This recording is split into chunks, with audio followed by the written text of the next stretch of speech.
We are starting tonight in the town of Vallaki. It is late in the day on day 11 of your adventures here in Vallaki.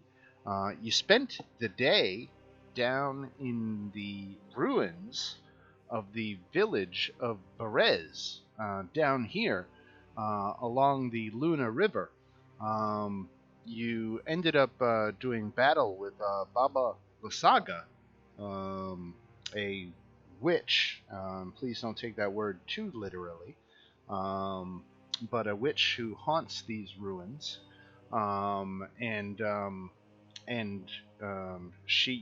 encountered her in her flying dragon skull. She has a hollowed-out dragon skull that she was flying around in, and she kind of peppered you with spells from high up off the ground.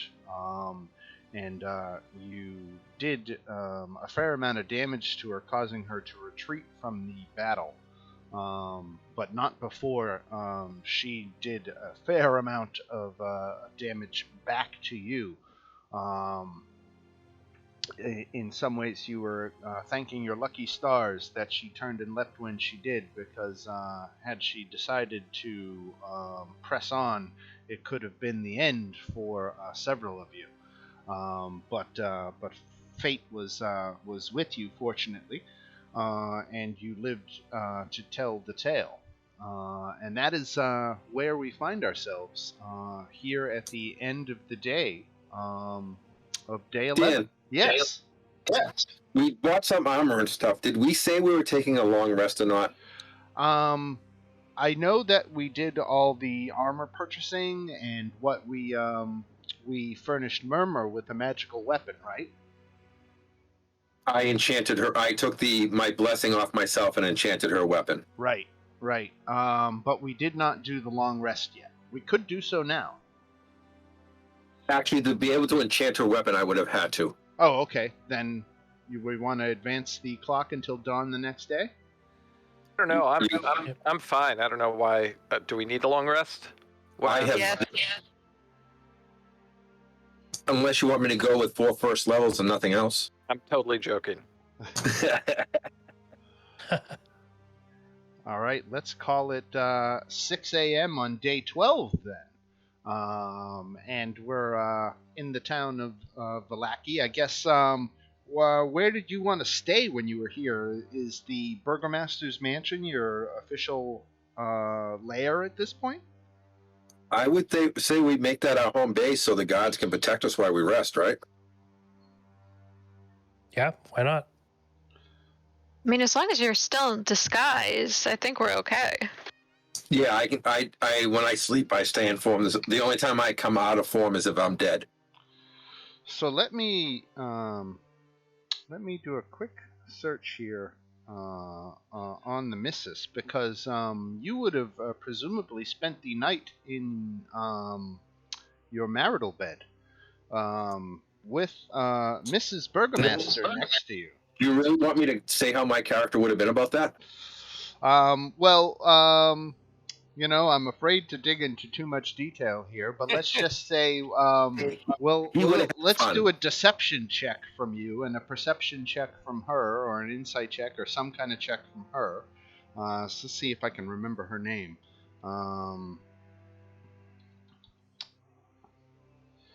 Is it Lydia? How D&D handles intimate relationships. Deception check. I love it. Yeah, I've got All right, so she's not particularly perceptive. Yeah, but She's got a 10. So can you bluff your way past Mrs. Burgomaster? And you do. All right. So she doesn't notice anything amiss with her husband, and doesn't raise any kind of general alarm or anything, and you survive another day. Now, I suppose as long as you are now, if you don't come home one night, you might have to answer to the missus. And that could be... She knows I'm off a little bit, and I'm allowed to be because the kid just died, and I'm hunting his murderer. Right. This is true. I love that you just inherited a wife, basically. All It's right. what a changeling would do. Fair enough. So with the little lady placated for the time being, the burgomaster is setting off on another day with his new adventuring party. And where is your destination for today? We don't know about the one ruins just by the town, so we have to either go. What else do we know, guys? Well, We know you the- can see, and you have seen this mansion in the distance, the ruins of this mansion. Yeah, you guys would have passed just under it when you were going to the ruins of Perez, right? You would have seen it up on a hill or something. Exactly. You're precisely right. All right, so is going to Tokner's Pass more important for the werewolf guy, or trying to build up a little more power after we just got our asses handed to us? Solenka Pass, right.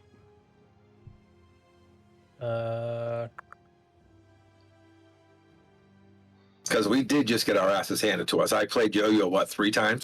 Yeah. True. I was just about to say she cast like some pretty high spells, Yeah. so she's recovered, and there's a lot of us. Right. But those fireballs, man, just not fun.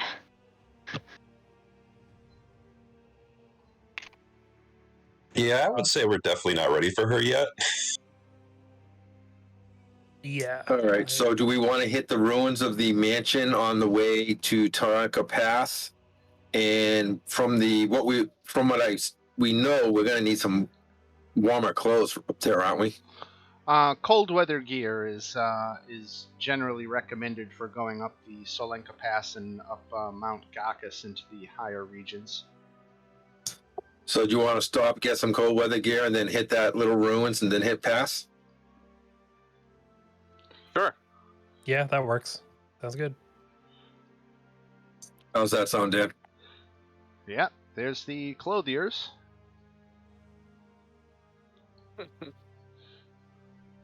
Not exactly what we had in mind. All right, cold weather gear. 15 gold pieces. 15 gold. All right. Done. So, yep.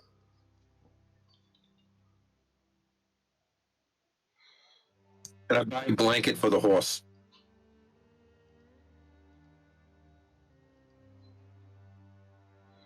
And a blanket for the horse. Gotta keep your mount warm. Right? I thought there was a handout saying what the effects of cold weather were.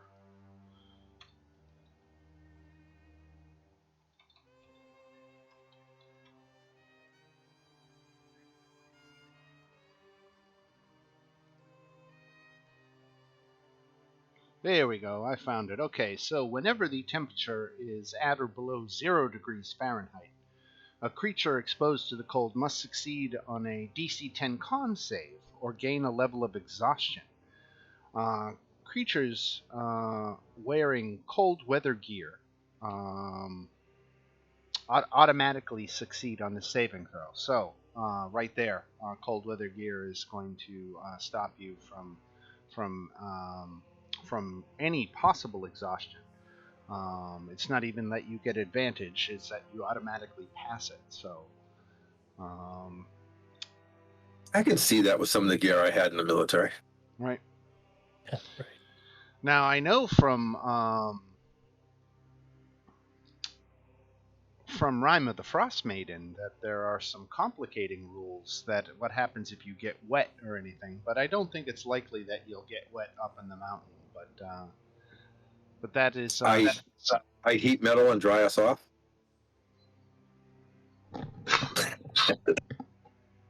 or prestidigitation to dry off clothes, I suppose would do it. But okay, all that aside, you've got your cold weather gear. So is that what you're thinking? You want to head up the Solenka Pass to try to rescue a meal, or? We're gonna hit the little ruins and then go there. We're gonna go to the ruins first and then Solenka Pass. Okay, all right. So we'll set out from Vallaki, unless there's any other last-minute business anyone wants to attend to.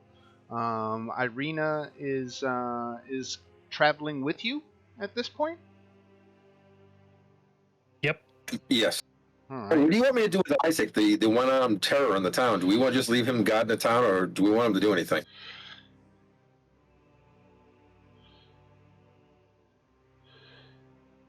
Just leave him with the town? Yeah, he's still been running the show, as the burgomaster's henchman under his old operating rules. He's, I suppose, you're gonna have to do some deception checks for him too. We did that. But right now he's again. With the death of the burgomaster's son, it provides some cover to his unusual behaviors. So for a couple of days, it seems like you probably don't have much to worry about. Heading into weeks, you probably, the longer your con goes on, the more likely it is that somebody's going to catch on. I might have to think of things to make the town do, just get them involved and make them seem it's normal. Right? We all have horses, right? Yep. Yes. All right. So time to set out west. We'll start to move past the Luna River crossroads, over the bridge of the Luna River there. We'll do our first random encounter check. Everything's all clear. Another half hour goes by of quiet travel, and you hit to the turn that will take you up to the ruins of our Ginbost Holt. Let me make sure that there's nothing I'm missing when I do the approach here. PQ, right, okay, so it goes straight to the chapter. So another hour of travel takes us right up to the outskirts of the mansion.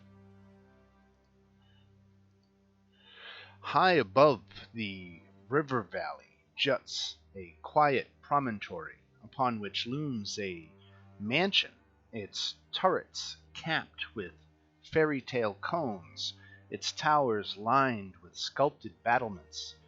A third of the structure has collapsed, as has part of the roof, but the rest appears intact. A dark octagonal tower rises above the surrounding architecture. Out of the fog comes a distant peal of thunder, quickly accompanied by the howling of wolves in the woods below. But the house stands silent, seeming like the fossilized remains of some long-dead thing smote upon the mountainside.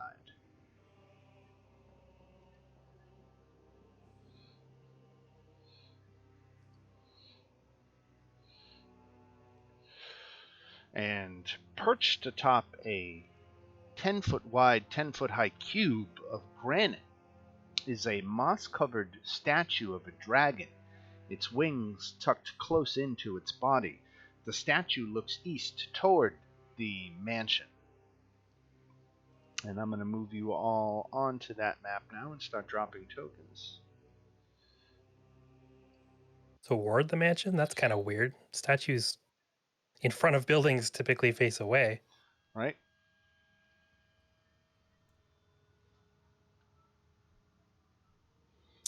Keep the crazies in. Yeah, maybe. There's Bardror. There's Keldrin. Here's Darien. Murmur. And Safina.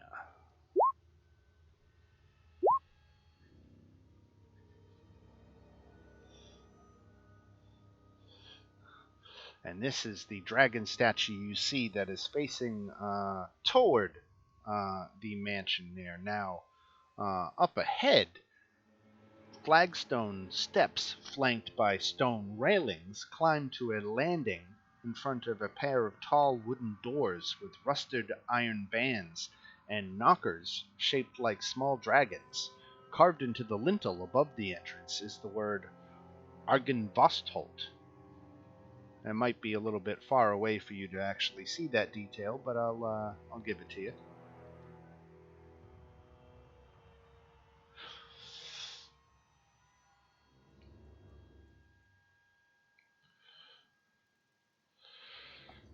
So I got you all on the right page, right? Yeah. Okay. You're all here. You all should be able to see and be able to explore about. Now you can see that the right side of the mansion down here is all collapsed. As you could see, that handout was a little dark. But if you look at it, I can pop it up again if you need it. It shows that the entire right side of the mansion, which looks like it has 3 floors,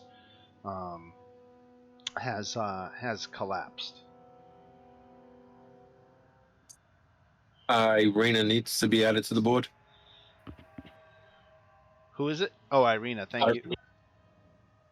What about Spaz? Spaz too. You mean he's eating enough reses? We got to keep him around.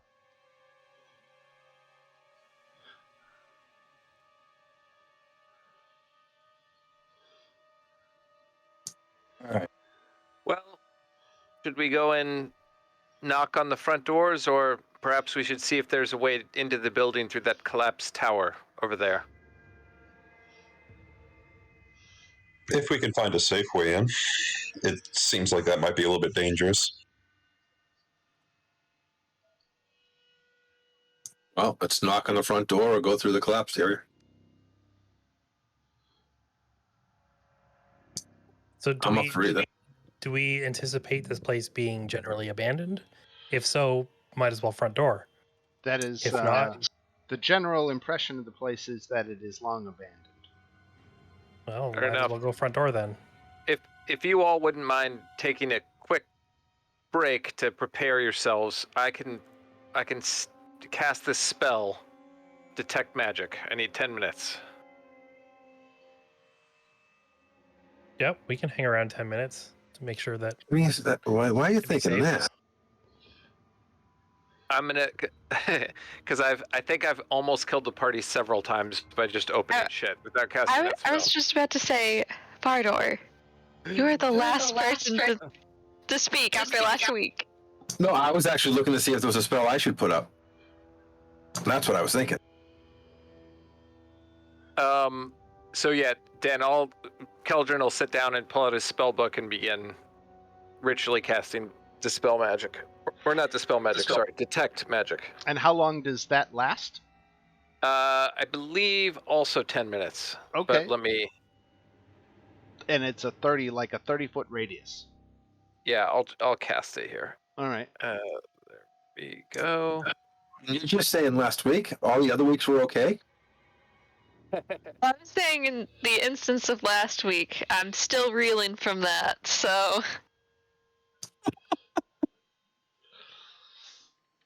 Yeah, so 30 minutes. So once I cast it, I'll stand up and begin moving very quickly towards the door. All right. We'll mark you as concentrating. That will remind me that you have a Detect Magic up. So as you pass this statue, your Detect Magic picks up an aura of evocation magic. I suspect... It's a very faint aura. I suspect, my friends, that this dragon will literally spit fire at whoever opens that door. Yeah, well, that would explain why it's pointed that direction, right? Anyone got Mage Hand? I do. Oh yeah, that definitely looks like super trappy. Yeah.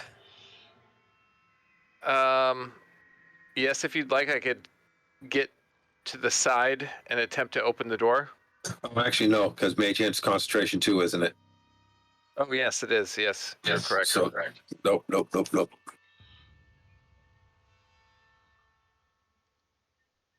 Should we try another way in?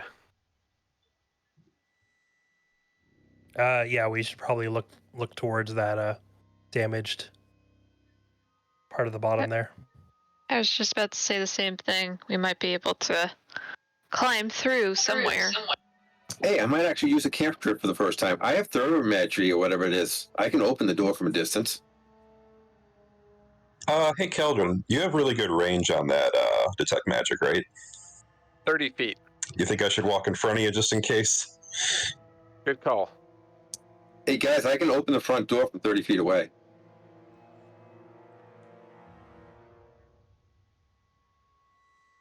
Sort of seems like we're headed towards this All right. tower.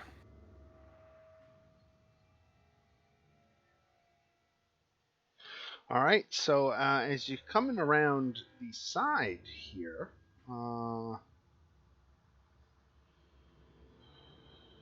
let me see what you can see. Let me look through your eyes so I can give you. Okay, you can see through some of the windows into what looks like the ruins of a ballroom in here. The collapsed tower is here, and down here to the south lies the blackened beams of a wooden stable, burned to its foundation. Looming above the wreckage is the partially collapsed south end of the mansion, all 3 floors exposed to the elements. Hey, Dan, Yes. I'm going to ask Spaz if he can smell or hear anything.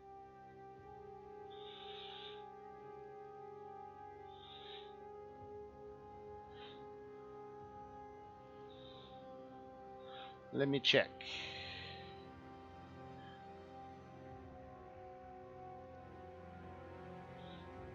Oh shit, I shouldn't have rolled that where you could see it. Why Couldn't see doesn't what? right, why doesn't Spaz roll that perception check with advantage? Okay.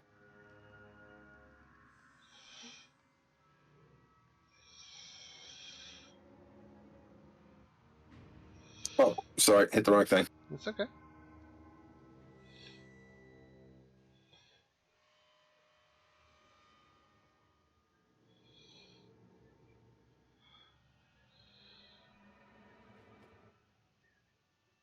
Ooh, okay, so yeah, no. After that anticlimactic reveal, no, he doesn't notice anything. I got to roll one more time. Oh, because of advantage, right. And what's your bonus? What's your wisdom bonus? He doesn't have a. He has a +1. Okay.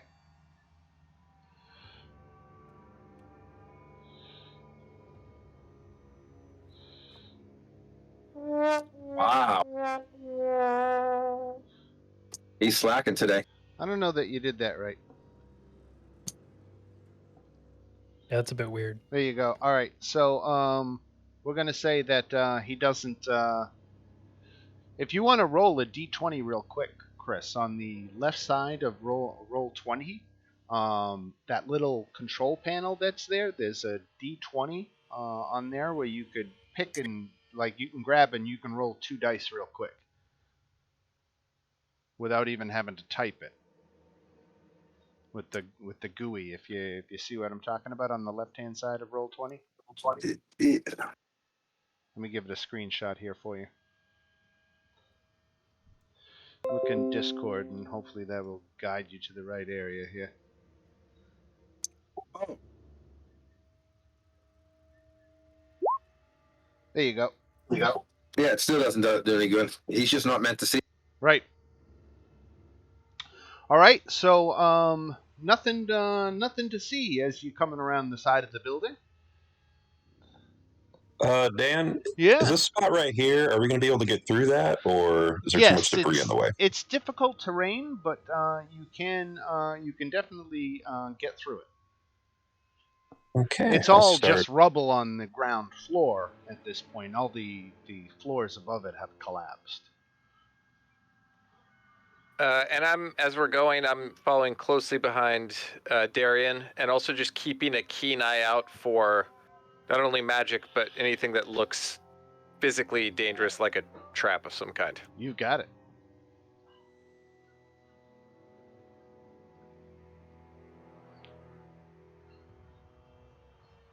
Are the rest of you coming? I was filling my vodka and water. Awesome.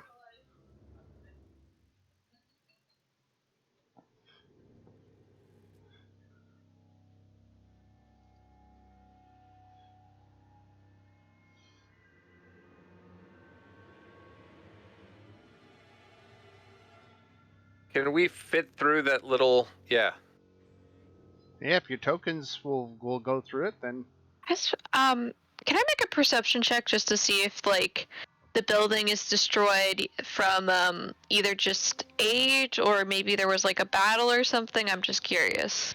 it's definitely looking like that most of the damage that you're seeing was just exposure to time in the elements. But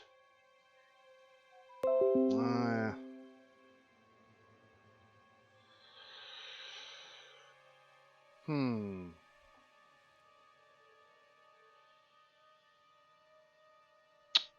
You know, it doesn't say, and I've never thought about it.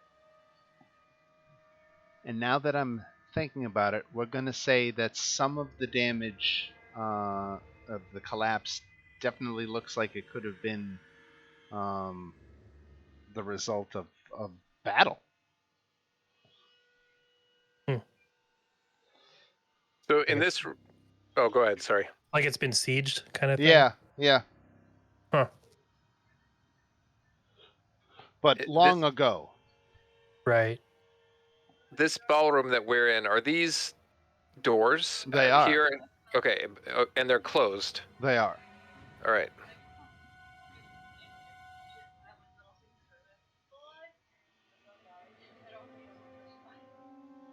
I'm just going to do like a quick look around the ballroom to see if I notice anything that sticks out. So rubble is strewn throughout much of this vast chamber, caused by the partial collapse of the rooms above it. On the pink marble floor, fallen chandeliers lie amid broken chairs and other furnishings, and thick webs stretch from wall to wall. And that is when you can see, moving among them, are too many giant spiders to count. And with you moving about the room, they are coming out of hiding and attacking. So we can roll initiative.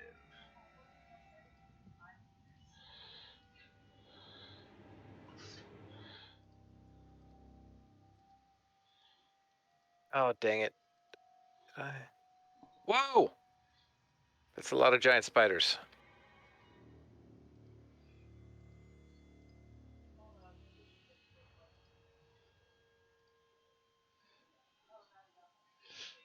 Don't worry, guys. I've placed myself strategically in the middle of all of them. Very good. So we got Bardor, Darien, Keldrin, Safina. Who's that mean we're missing? Oh, we need Irina. Yep. There's Spaz.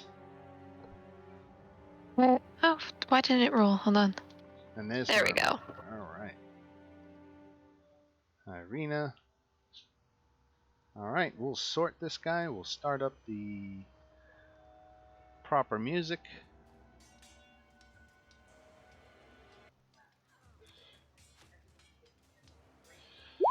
Alright, and the first to act is this giant spider that comes out of hiding. Now he go ahead and descends down from the second floor and comes down to the ground floor and starts moving in your direction.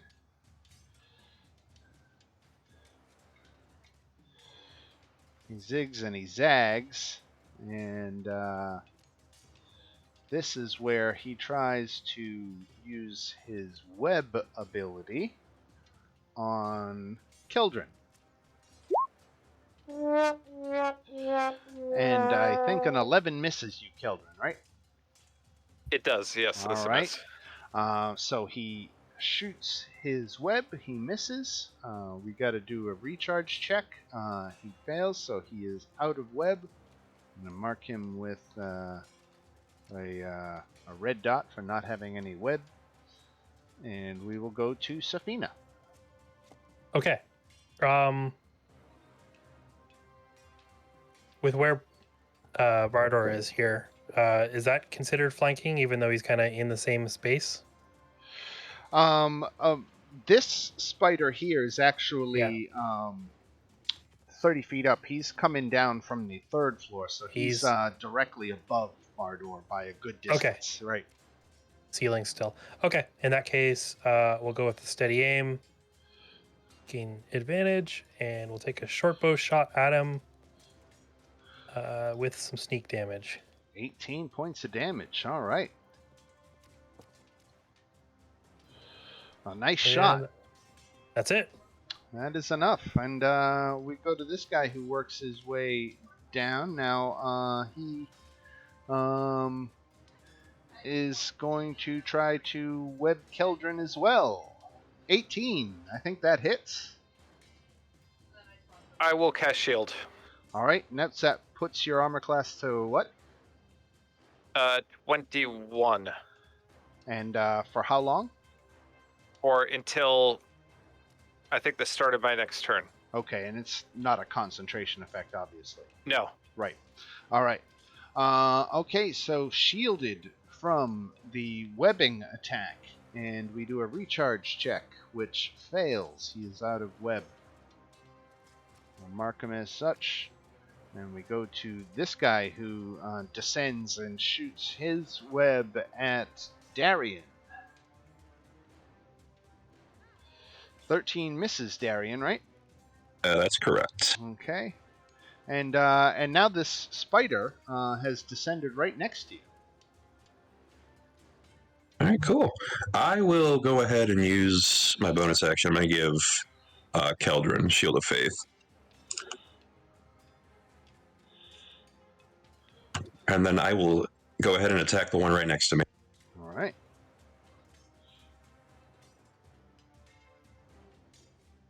A 25 hit. Oh, yeah. 7 slashing damage. Okay. And I'll hit him again. And that one. And I'm assuming that does it. Right. All right. Yeah, that's it. All right. Let me see what spiders haven't gone. All right. So this.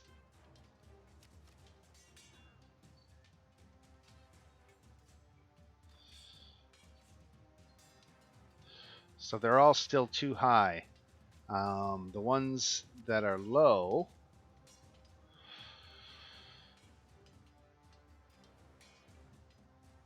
Irina is going to step up and try to save her buddy Keldrin.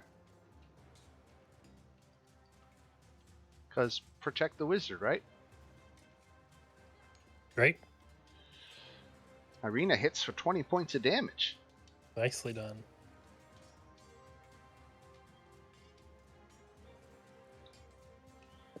All right. And then we go to Sir Keldrin. I am going to nod my appreciation to Arena for her help, pluck a ruby out of my Helm of Brilliance, and cast Wall of Fire, like something like that. With the heat on the... Can you see my arrow there, Dan? Yes, gotcha. Okay, with the heat on the downward side.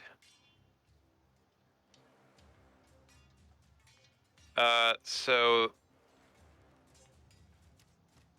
that's that.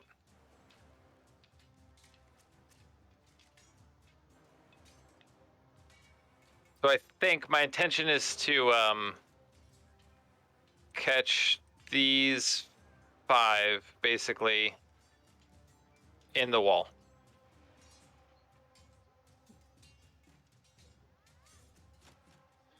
$15, $20, $25, $30, $35, $40, $45, $50, $55, $60. So there's about a 60-foot wall right there. Let me measure that distance. All right, so I gotcha. I don't want to burn arena, so I'm willing to not get the spider that's right in front of me in order to be safe.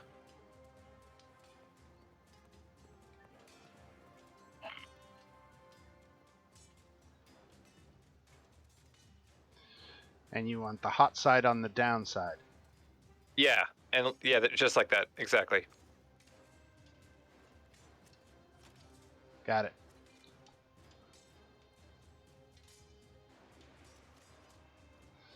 All right. Now that all takes effect for each one of them at the start of their turn, right? Oh, sorry. Is that how it let works? me check. I meant to put it on how display, and there we go. No, when the wall appears, each creature must make a dexterity saving throw. Got it. All right. And then they have to make another one if they end their turn there, or when they enter for the first time. So that not on the start of their turns. All right, so we got a bunch of dex saving throws. We've got, 5 spiders total being affected? Going from left to right. Dex, dex, dex, dex, dex. I had a couple of good rolls in there, but 2 that were good enough. All right, so starting left to right, he failed, so that's 23 points of damage. This next guy failed, so he's 23 points of damage. Next fella made it. He takes 11. Next fella made it. He takes 11. And this last guy at the end, he takes 23. All right. Now, so now you're concentrating on Wall of Fire. You dropped your Detect Magic, right? And I will use a bonus action to go into the Blade Song. And that's it. All right. So now this spider, he moves up. 4, 5. He's going to try to web Darien. 24 hits. Yeah, it does. So you are restrained.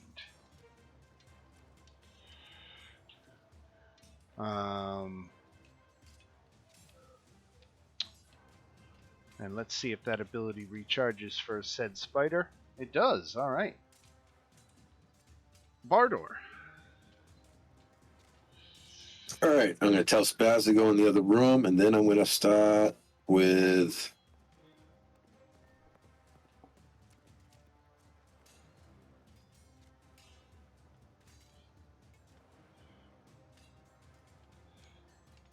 Spiritual. Well, that's not going to hit. 11 misses, right? It does. It bounces off the chitinous armor. All right, but I have spiritual weapon on the table now, and I'm going to toss a cantrip at the one right in front of me. Here's the spiritual weapon. I'll give you control. And the one right in front of me takes 6.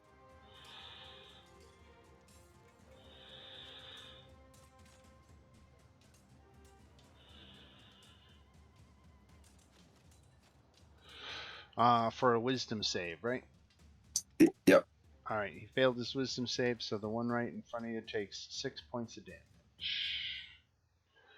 All right, and if that's it, we've come up to this fella, who's going to again get on the good side of things here. He's going to try to web Irina, and I think that misses Irina.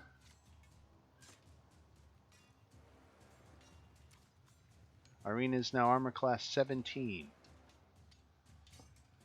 So that does miss. And does it recharge for said spider? It does. Okay. This guy is on the right side of the fire. He's moving up, and he. You know what? Let's not discriminate here. She is going to attack Darien. So while you are restrained, attack rolls against you have advantage.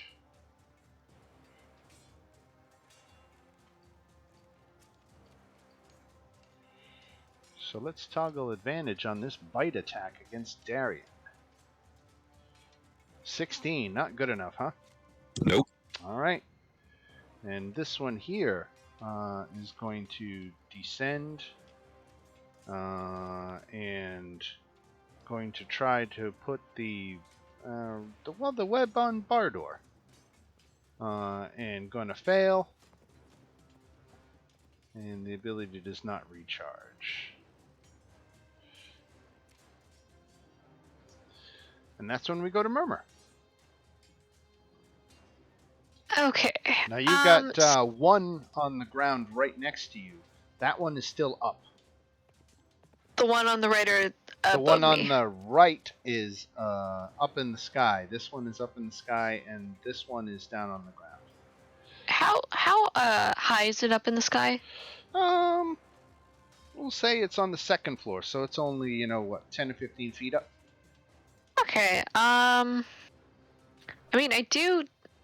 Well, okay. So I did ask Sparta to make me a glaive, and that's the weapon I added as a magical weapon.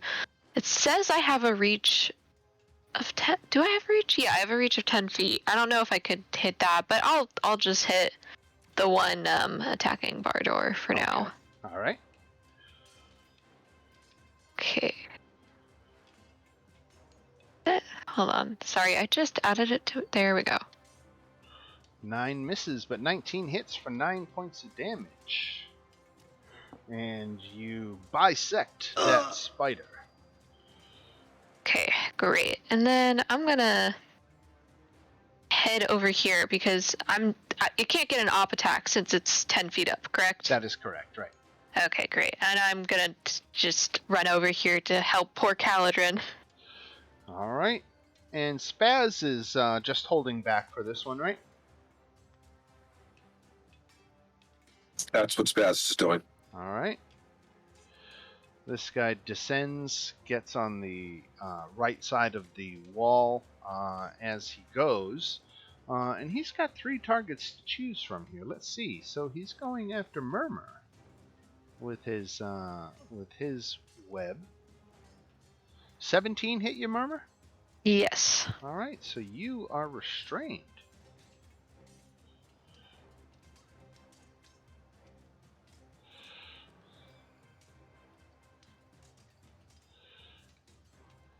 And lastly, this spider gets himself on the right side of the wall.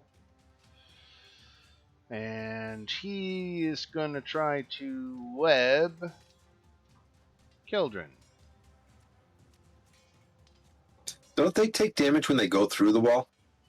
Well, he was... it was a little unclear. Some of them probably shouldn't have even taken damage from the wall at all because they weren't necessarily all on the ground floor, and I kind of forgot that, so I was...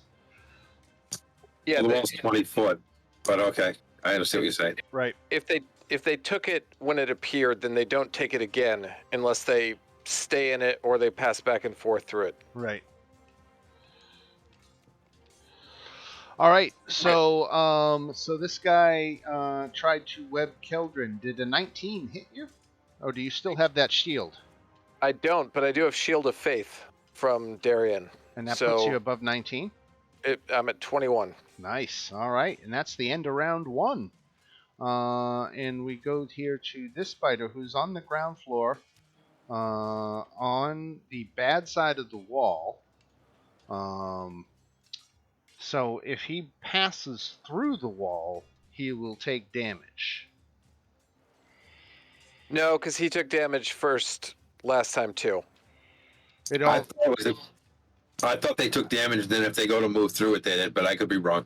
No, you take damage when you, either when it appears, and then on subsequent turns, it's either the first time you step into it or if you add your turn there. So since it's not the first time they've been hit by it, I see what you're saying, right? yeah, right. the rule is trying to prevent you from getting like double damage before someone can do anything. Right. Okay. All right. So it's going to get itself scrambled up here and attack. It doesn't really have any other targets up here, so it's going to go after Bardor. And I think that miss. Oh, 24. 24 hits Bardor. All right, so don't do all the damage yet. Do the 10 piercing, and then make a Constitution save.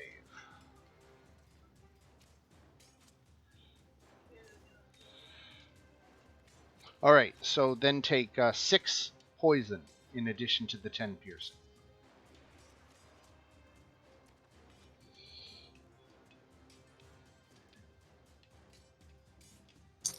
Okay. Now I'm not happy. Safina. Can you remind me what the red dots are?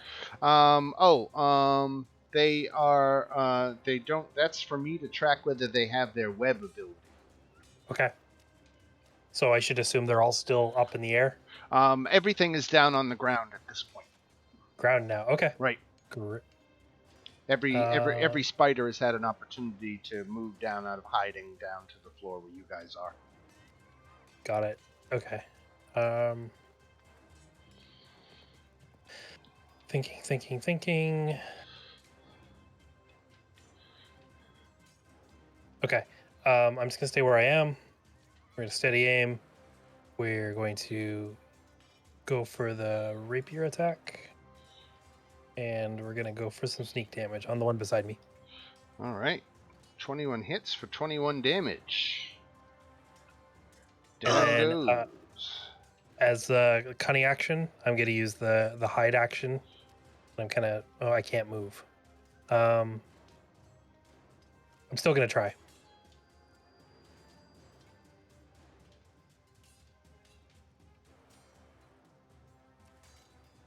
23.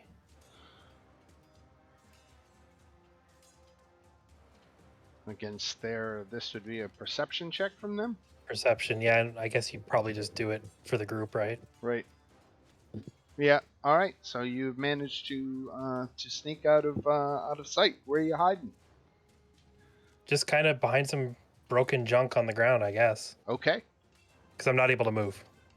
Oh, literally, you can't move your token. No, I mean, the steady aim doesn't allow me. Gives me a movement speed of 0 for the turn. I see. Oh, okay.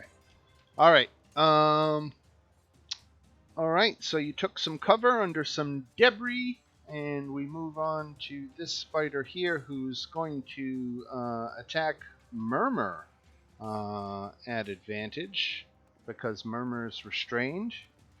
I think that hits you for 9 points of damage. Yeah. And a Constitution saving throw. Hold on. Sorry, I have to just adjust something here really fast. Okay, let me make that con throw. And then it was 9 plus 12. 9, and then the con to see how much of that 12 you actually take. You I might. see. Roll a 16. Okay, so the con save means that the 12 gets halved, so you take 9 plus 6. Alright, not as bad. Nope. And let's see, does this web recharge for this guy? It does not. Next to here, alright, so we've got Darien and Murmur restrained. Let's do a 50-50. Which way is this spider going to go? He's going to go at Darien. 18? Does not hit. Alright. Does his web recharge? It does not. Darien, you are restrained. Okay, so question. Yeah. It said you could attack. Could I actually attack it while I'm restrained, or does somebody else have to attack it? When you're restrained, let me double check the status of description here. Let me just toggle it on and off again to get it to reappear. Well, I know it gives me disadvantage on the attack, but I'm not sure if the webbing allows me to attack it. It said I could break free with an action if I did a strength check, but then it mentioned something about an attack on it as well. Oh, right. Yeah, no, you can totally attack it with no penalty. You just have to hit armor class 10 and do at least 5 points of damage to it. Should be easy enough. Nope. Never mind. All right. I'll try to hit it again, I guess. Trying to cut your way out of the webbing. All right, roll that damage. There we go. All right, and it's slashing damage. So the webbing is cut. You are no longer restrained. And that's all it. I can do. All right. Irina, for her part, is going to try to cut Murmur's webbing. And she does so. So Murmur has been freed. And then she directs her second rapier attack at the spider in front of her and misses. And that's when we go to Keldrin. Is Bardor restrained in webbing? Or everyone's free now? I think everyone's free, right? All right. Well, still, I'm very annoyed at the nonsense going on in this room. So, I'm casting a fireball. Can you give me the template For fireball? Yeah.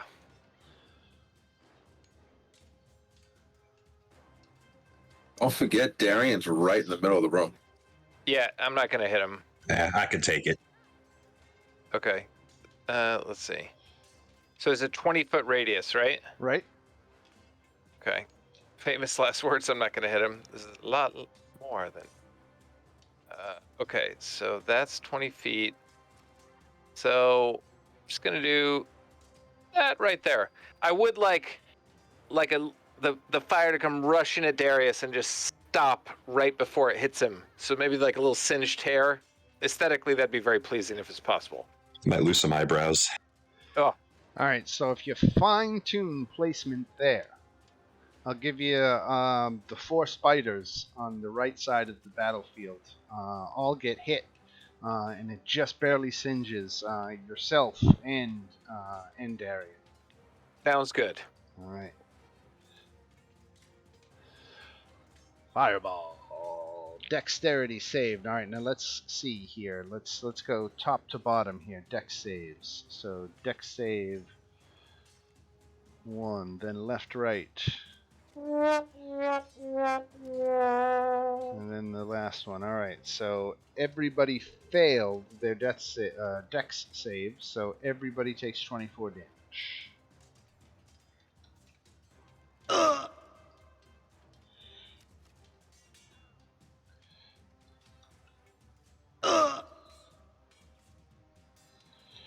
It smells like burnt hair in here.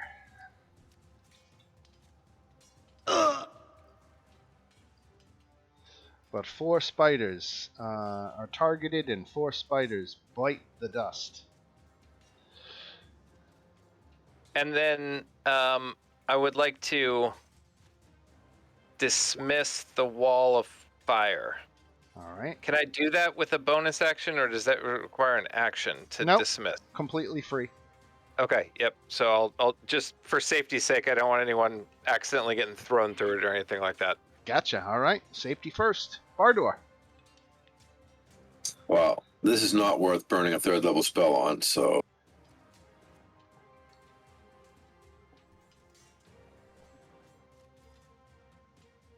I'm going to do the cantrip.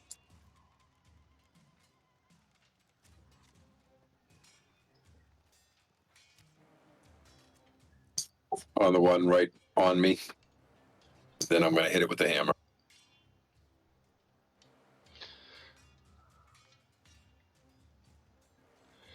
All right. Failed. 11 points of damage. And then the hammer hits For how much?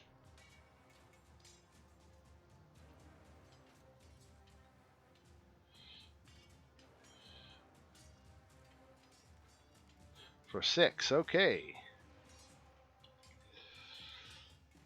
Seems like this fight is going to be over in short order here. This guy hasn't taken any damage yet, and he's not that bright. He hasn't spent his web yet, so he's going to try to restrict Darien. 16 misses, right? Yep. All right. His web ability does not recharge. That is how he spends his turn. This guy is dead, and we go to Murmur.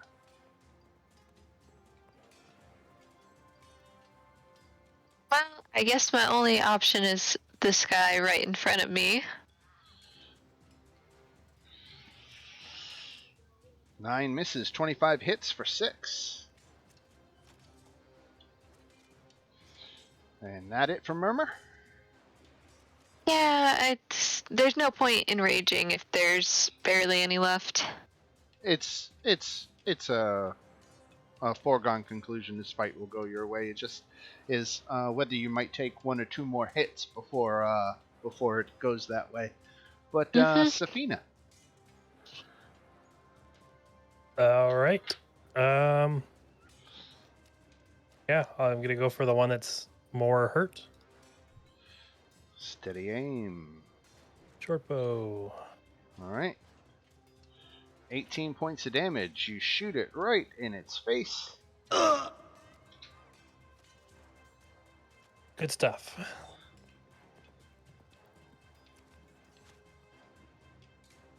All right, Darien. All right, Darien. Yep. All right. I'll try my best to hit the one that's left. That hits. 6 damage. Yeah, that doesn't. Right. Earns you a red card. And then Irina's going to step up, see what she can do to finish this thing off.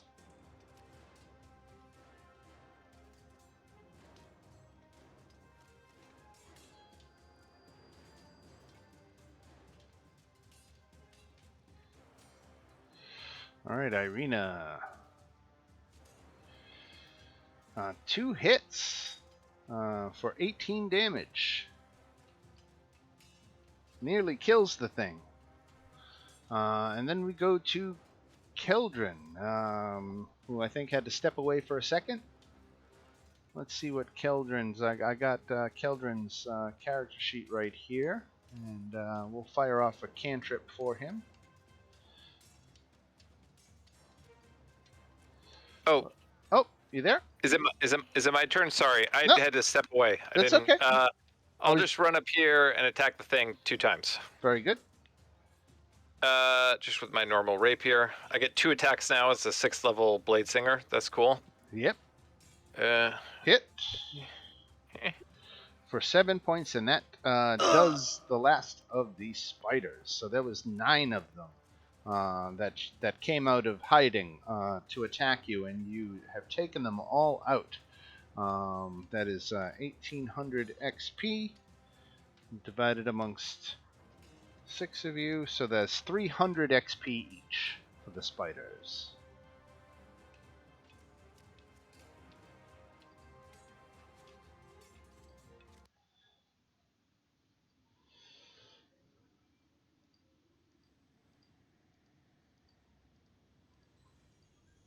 All right, and with that, the ruins of the right half of the mansion have gone quiet again. Now that you've dealt with the giant spider infestation. is everyone all right? Do we need to take a moment? Good. I'm down a little bit, but it's not worth burning a hail over yet. Yeah, I was about to say I don't need a heal yet. It's not too bad. Yeah, I'm perfectly healthy. Would we like to wait another 10 minutes for me to recast Detect Magic? If you'd like to. I think that's I good. think you could go for a crazy walk. Yeah, I will do that, Dan. I'll recast Detect Magic. All right, I'll mark you as concentrating as a reminder that you've got Detect Magic up. Okay. The Detect Magic is not picking up anything in the 30-foot radius of where you are now, so all is clear in that sense. Darien, do you want to take the lead again? Of course. So this is a door right here, right, Dan? It is. I will try to open it.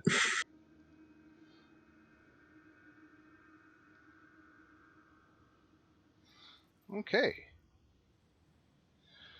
This room feels like a king's tomb.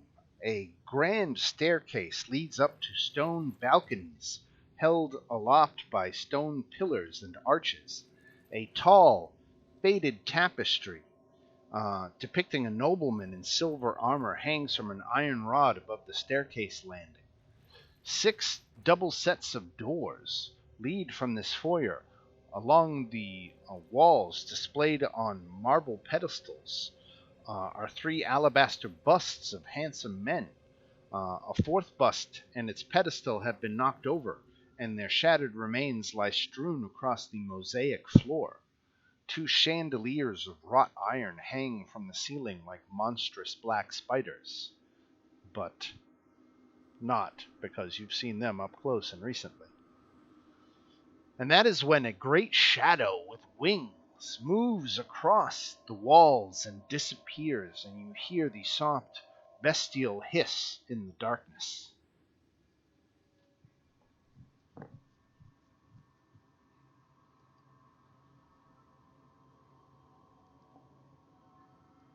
Are we sure we want to go into this building? Real quick, I'm just going to fire off a divine sense. And that's what, undead within. Undead, celestials, fiends within 60 feet that are not behind total cover. So you don't pick up anything.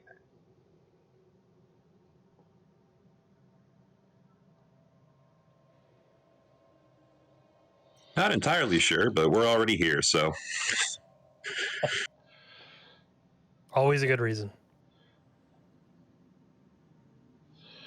Now, one way to say not behind total cover would also be kind of like line of sight. I mean, if something were, and I'm not saying that it is, but if something were on the second floor, like just 10 feet above you, say, that has total cover, so you wouldn't detect it, right? Right. I was just more concerned with this immediate room. Right.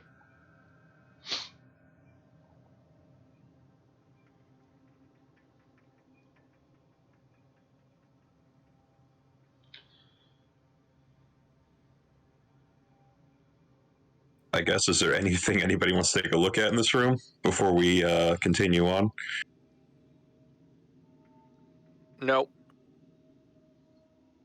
Do I see anything that might potentially be valuable?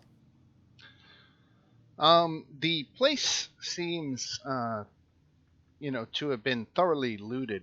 There doesn't really seem to be much of any value remaining. A lot of wrecked and ruined furniture. Right. But nothing, certainly no piles of coins or anything laying around that you could see. Got it.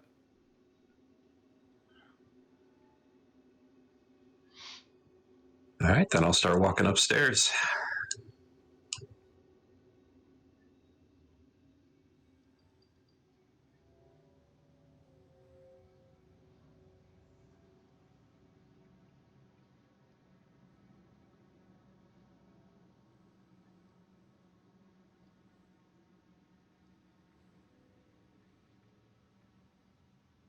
So hold on a second while I just move everybody up to the second floor, because it seems like everybody's gone up the stairs, so I want to move everybody. But before you start moving around, I want to make sure I have my notes ready to go. Now that I've got you all repositioned, let me open my notes. This is again Lost Holt, second floor.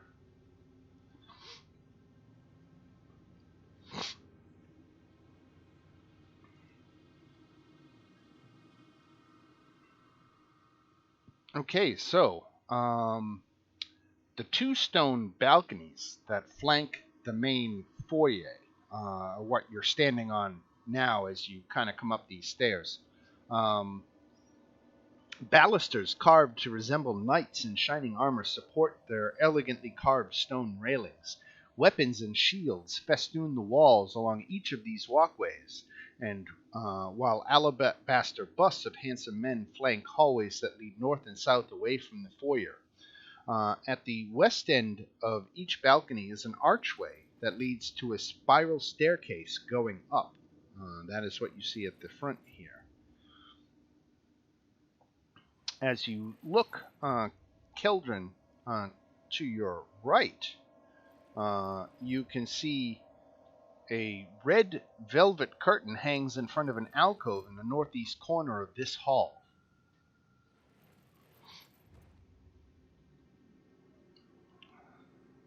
Okay. And I don't detect any magical aura. Not detecting any magic, no. And these are hallways, just extending. Yeah? They are, right. Okay.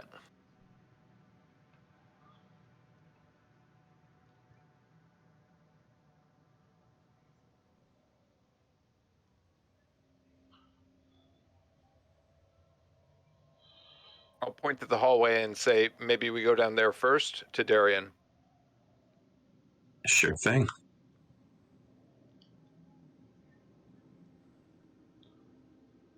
And just remembering the last haunted house we were in, I'm gonna, if I can, ready an action while I'm walking past these suits of armor, just in case they come alive on us. You got it.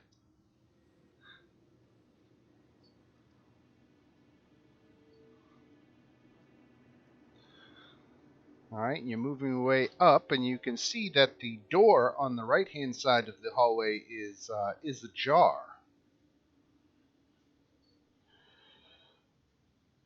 Picking up anything, Keldrin? Am I? In terms of magical aura? Let me double check something.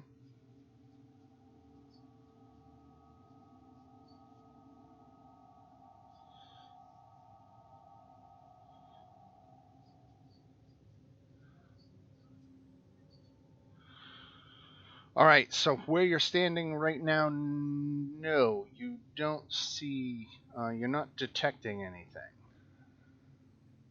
Okay. I'll shake my head to indicate no.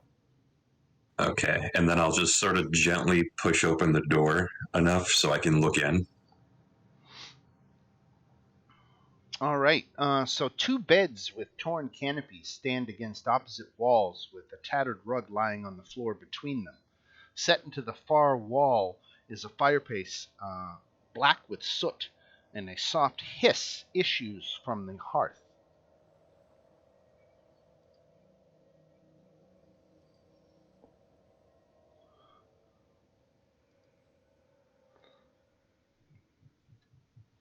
I'll take a step inside and just get a better look around.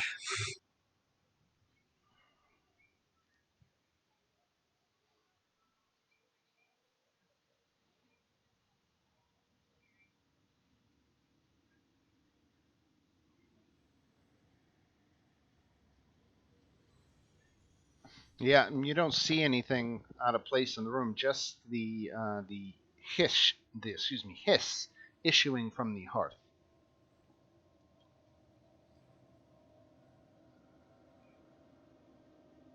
Is there is there air or a breeze coming from the hearth? If you approached it and got closer, you might be able to tell if there was a faint breeze, but there's certainly not a strong one that you can detect at a distance. Am I able to tell where I'm standing? One step closer. Might be a bad idea, but whatever. A small hissing dragon made of ash and smoke erupts from the fireplace, filling the room with soot as it beats its wings. The smoky dragonette hovers for a moment and then flies out of the room. Darien, you can take an opportunity attack if you so desire. I mean, it didn't attack us. Does it look aggressive at all, or is it just flying away? It is, that's what it looks like, and it is just making a beeline for the door. I'll just call out into the hall. I'm like, oh, heads up, guys. Something heading your way. Keldrin, do you want to take any opportunity attack at it, or Murmur? No. No, if it's harmless, then no. Anybody else as it turns the corner? I'll let it go this time. All right. So I can tell that pains you. it takes a left out of the door, and then comes down to the balcony, and takes a right, heading for the spiral staircase at the end of the balcony. And then it will say a couple of you give chase so that you keep eye on it, and you see that it disappears up the stairs. Unless you want to give chase, are you letting it go? I'm debating. I'll wait.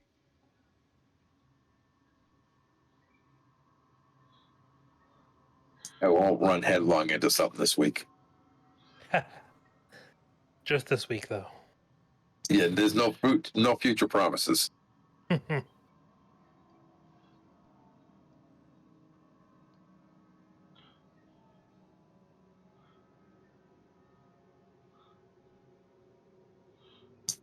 All right. Should we just let it go? Yeah, I don't see any reason to go after it. I just didn't know if it might lead us to something. Right. I mean, we could always follow it later once we clear this floor. We'll get up there eventually. Yep. So if there's nothing else in this hearth over here, Nope. yeah, I'll start walking out.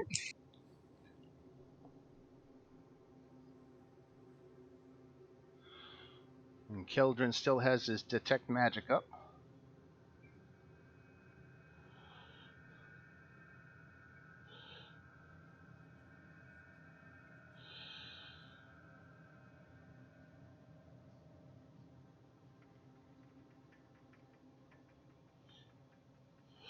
So Keldrin, I guess you don't see anything yet. But you take another step forward, and you can see hazy auras of evocation magic in front of either door at the end of this hallway.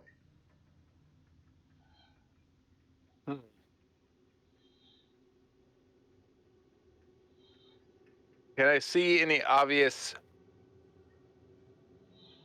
like, lever or mechanism or, plate on the floor or anything like that that might trigger some sort of evocation spell? Make a perception check.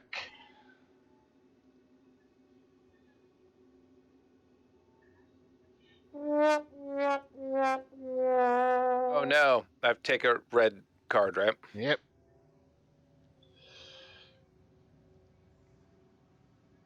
All right. Ooh, let's see what goes missing on your person. Let's look at your inventory here. You lose your water skin.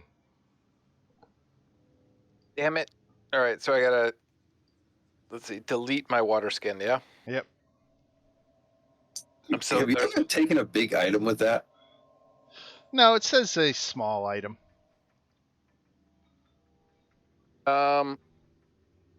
All right, well, I'm quite certain that there's no triggering mechanism for the trap, but I'm equally certain that there's some kind of trap on those doors. If you would like I could perhaps try and open them via mage hand from the safety of this hallway. Or wouldn't you have to drop your detect magic? I would. How many times can you do that, detect magic? Wait a second.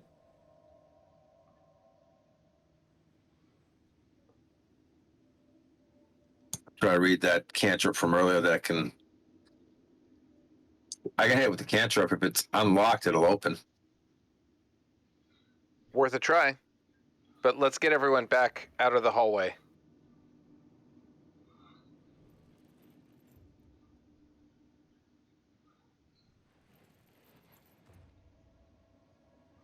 Here, I'll move further back to give you room.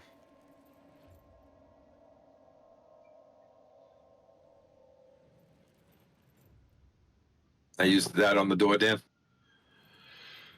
Okay, so you just want to pop open the doors at the end of the hallway? And Bardo, before you do that, I would suggest you and Murmur actually stand back in the hallway and you kind of poke your head around and do it so you can draw back in case something explodes. All right. Yeah. Which side do you want to open? Left or right? Right side? Inside? Yeah.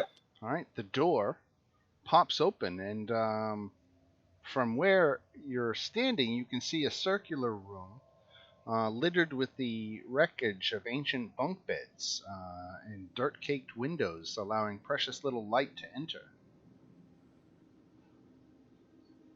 Do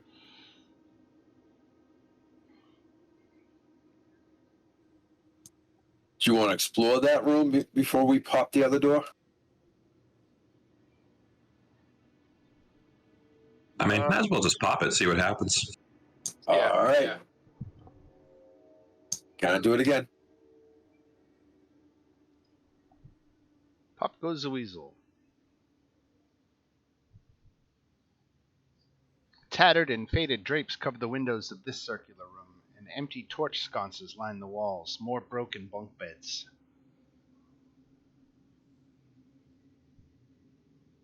Huh. All right. You can still see those hazy auras of evocation magic around the doors, in front of the doors, I should say. I'm gonna step close to it, but I'm not gonna step in the aura. Okay. And I just That's want as close as you can get then. Okay. I just want to spend a moment in looking at the aura, seeing if I can tell anything else about it. Make an Arcana check. All right.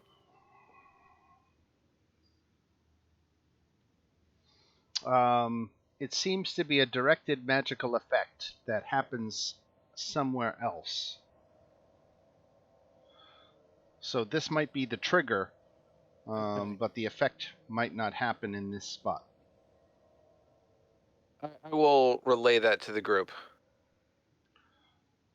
There's some kind of trigger here and at the other end of the hallway, and if we step into this area, something will happen, but I have no idea what or where or whether it's bad. Well, it's probably bad. Yeah, I would assume bad. Yeah, but is it time to play bonsai? I mean, do you have any way to dispel it? I could likely dispel it, but that requires some fairly powerful magic on my part. I guess, do we even think it's worth risking it just to check out these two rooms? Can we, Dan, like, they just look like kind of empty bunk beds? Destroyed, like destroyed furniture, right? Yeah, I think it's a good question, Darien. I'm not getting a real lots of jewels and things to plunder vibe from either of these places. Yeah. Yeah, but why such a thing if there's nothing there? Yeah, that's a good question.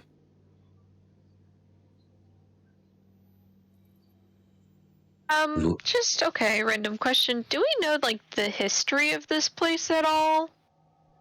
Like, what this manor actually is? So history tells you that there, hundreds of years ago, there was an order of knights that used to live here. And they were actually predated Strahd's time here in the valley. And Strahd had actually, his forces had wiped them out. They were called the Order of the Silver Dragon. And not much is in. I mean, the order has obviously been scattered to the wind and doesn't exist anymore. But that is the history of this building. So there's a bunch of knights. At one point, there had been, right, and a silver dragon apparently. I look over at our resident knight and say, maybe you can go in. Well, I do have the shield. Which shield is that? The let's see what it was called. Shield of the Silver Dragon. Oh, right. Oh, so you found that. Where did that turn up? That was in Strahd's vault that we looted. Right. That's gonna say that's a pretty swanky item right there. Yeah. Yeah, that is definitely related to this. Strahd would have likely gathered that magical treasure during the siege of Arginvostholt centuries ago.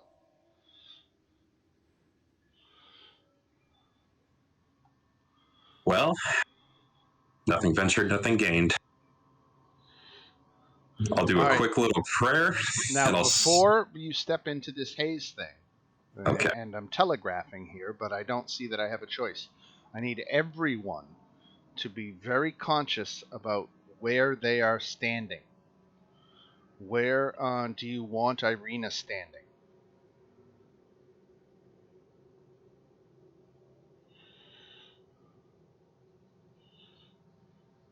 We get to the wall against that same side as you're going in.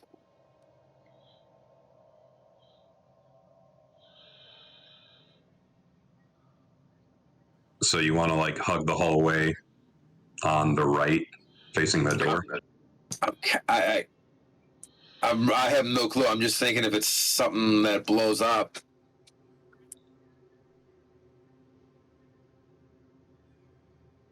I was about to say, I can take the rear, so if, I don't know, if anything happens, at least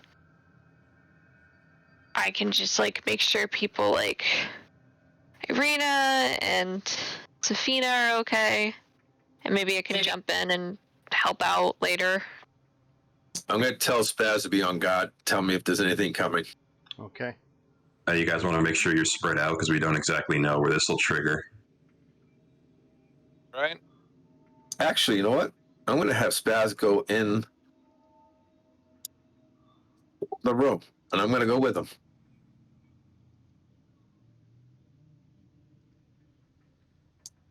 What do you guys think? Should we hide in the room? Not the worst idea.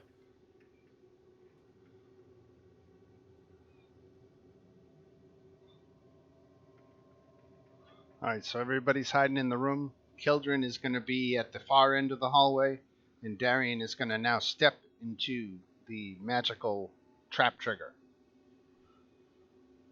Yeah, once everybody tells me they're ready. All right. It is. I'm going to be. Yep. All right, I'll step forward. Okay. All right. Let me draw something. Free hand.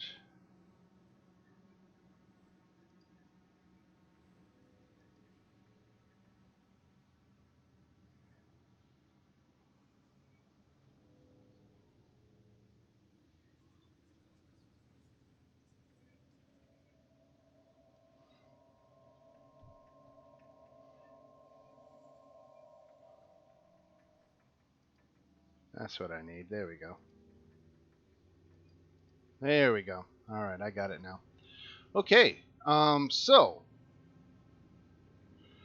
what happens when you step on there? I know what happens, but how do I describe it? So, Keldrin, I suppose you are in the best position to see. I think if you look, your dynamic lighting line shows you that you can no longer see the hallway to the south. Is that correct?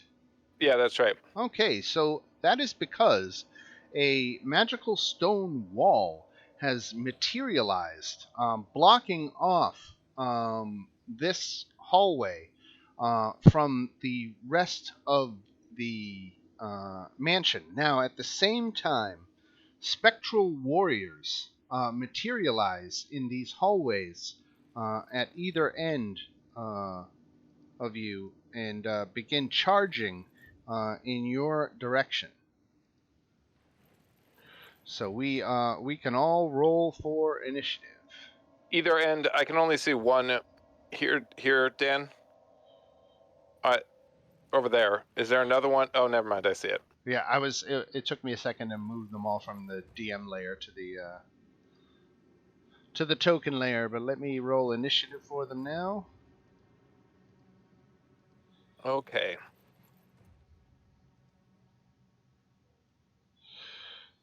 Depending on how this goes, might jump out those windows. Yeah. I have to appreciate that we all, in trying so hard to avoid a TPK, stumbled into this situation. Well, at least it won't be a TPK. That's true. That's true. If I can get to you within a minute. We got this. What are these spectral warriors? I'm not even worried. Hey, this is what happens when you miss last week. Dan sets up a nice little experience for you to catch up. Yeah. All right, let's I'm see. a little we worried. got Safina, we got Keldrin, we got Darien, we got Bardor and Murmur. That's all five. We got to get Irina on the board. So, Keldrin, do you only have one on your side? That I can see. Because I can see a healthy 4 over here. All oh, right. shit. So, right. Murmur, you, where you are, don't even see or hear anything. All right. I will stick my. I'll just be like, okay, didn't sound like an explosion. Why don't I peek my? So can I see from here that there's now a wall? Yes. Oh shit! It was not an explosion, guys. Hold on. Yeah. So I'll walk up to the wall and it's pierced. Like what is it made out of? It is solid stone. Shit. Okay. Yeah, that's not good. And I will head back into the. Well, I'll head back to here, and I'll just say into the room, yeah, it wasn't a bomb. Good news. Bad news, there's now a stone wall, and I don't think even I can crack through that.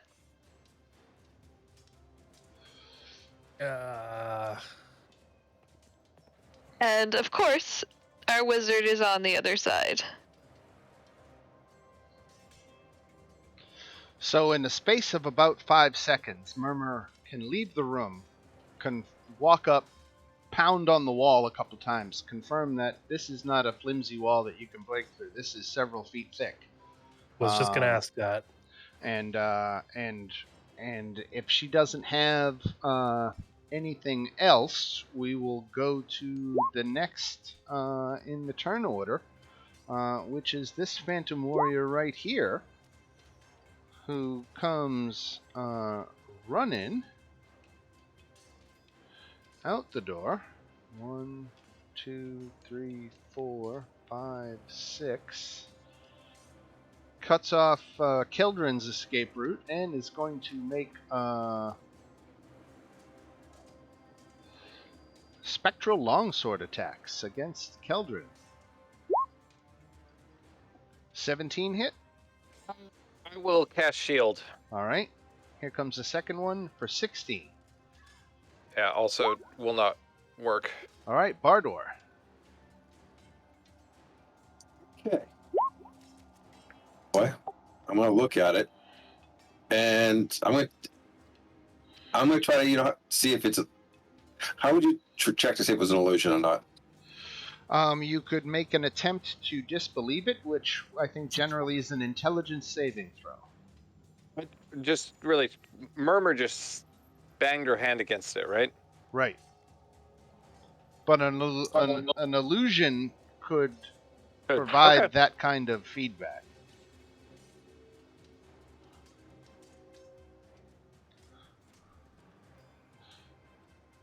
Yeah, it's gonna fool me. It's either real or a very convincing illusion. I'm sure Spaz probably doesn't have too much to do at this point, and we will go to Safina. Okay, I'm in the room, so I got to move out before I can even see anything.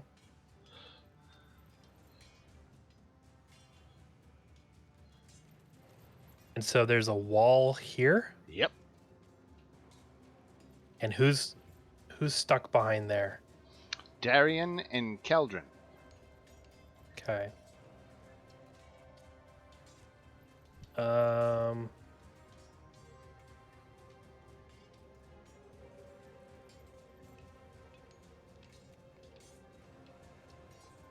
I'm gonna start heading towards this door. Maybe there's another way through.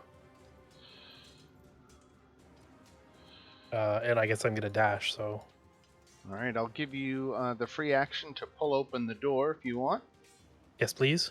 All right, let me tell you a little bit about what you see beyond here. So the contents of the room are draped in cobwebs. Beyond curtain windows stands a black marble hearth with a sculpted mantelpiece above which hangs a framed portrait of a handsome, well-dressed man. Opposite the fireplace is a large bed with a rotting mattress, wooden posts carved to resemble dragons. Across from the double doors stands a tall wardrobe, its doors hanging open, revealing an empty cavity. The only other furniture is a stuffed leather chair that faces the hearth. There's a couple of windows in the back of the room, as there are in the room on the opposite side of the hall. There's windows that you can see out of, but that is the extent of the contents. Okay. And then Dan, I actually have a 9 on my initiative because of the shield. Oh, okay. I had forgotten about that until now. I just changed it to a 9. Oh yeah, I also have a 9 on my initiative because I don't know. Yeah. Oh yeah, sure. Everybody, 9's for everybody. Yeah, I got you. So it is your turn, sir. All right. Well, I will run up to this little specter here, and I will try to hit it. You got a +2 for the flanking. 11. Nope. We'll try again. 20. 18. There you go. Or 20. Yeah, that does definitely hit. And I'm definitely pumping a smite into that, so... All right, that's slashing damage. Is that magical, sir? No, it's not. All right, so 5 slashing damage. And then I'm assuming these things are definitely undead. They are. Divine Smite for 14 more, and that's radiant damage. Yeah. All right. And so then 14 radiant. I'll go ahead and do another Shield of Faith on Keldrin. And that's a concentration for you? Yep. All right. This Phantom Warrior here, 1, 2, 3, 4, 5, 6, gets just in range, and now he's got Darien in flanking. 15 and 26. Yeah, 26 definitely hits. Right, for 8 force damage. And make a Constitution saving throw. Right, so you maintain your concentration. That's excellent. And we'll go to Irina. Can we attack the wall and break it? It is a solid stone wall that would meet with predictable results. I mean, you could probably get through it if you had hours and hours, but certainly not minutes. And even then, it might be too much of a wall, even given hours. Irina's looking for guidance from you all about what she should do. She's in a panic. She wants to help, but doesn't know what to do. 1, 2, 3, 4, 5, 6. Coming up on Keldrin. 14 miss, Miss. and 22 hits for 9. No, because I have a 23 with Shield of Faith and Shield. Nice. All right. Yeah, thank you, Darien. All right, Keldrin. All right. Just so I know, these windows, like, describe the windows to me. I'm going to just double check the description of the room. It's a T-shaped hallway that branches west and east and south. 3 arched windows in the north wall look out over foggy grounds. So are they like bars in the windows? Are these open windows? Are they... What I'm trying to figure out is if I were to launch myself through it, would it be possible? I'm going to say yes, and you would take 20 feet of falling damage. Okay. I'm not ready to activate that plan yet. I'm Okay. going to go bonus action to enter Blade Song. I am then going to move and accept an attack of opportunity from this fine gentleman there. Okay, that's a miss. To move to here, put myself back to back as much as I can with Darien. And then I'm going to pull out another ruby from my Helm of Brilliance and cast Wall of Fire. This time in a ring, which I can make up to 20 feet diameter. Right. So I'm going to make it as tight as I can while still giving me and Darius some space to maneuver inside.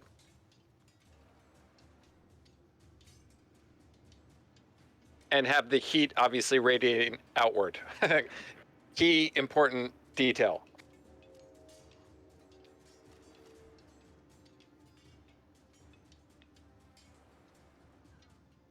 Yeah, perfect. All right. Off another ruby. I'm going through those things on that Helm of Brilliance really at an unsustainable pace. Can you reload it? No, you once they're gone, they're gone. I think I already used all the best ones also in that fight with the Aboleth in Desperation, so oh well. All right, so the wall of fire is now going to affect these two, right? They got to make their dex save right now. Is it a dex save?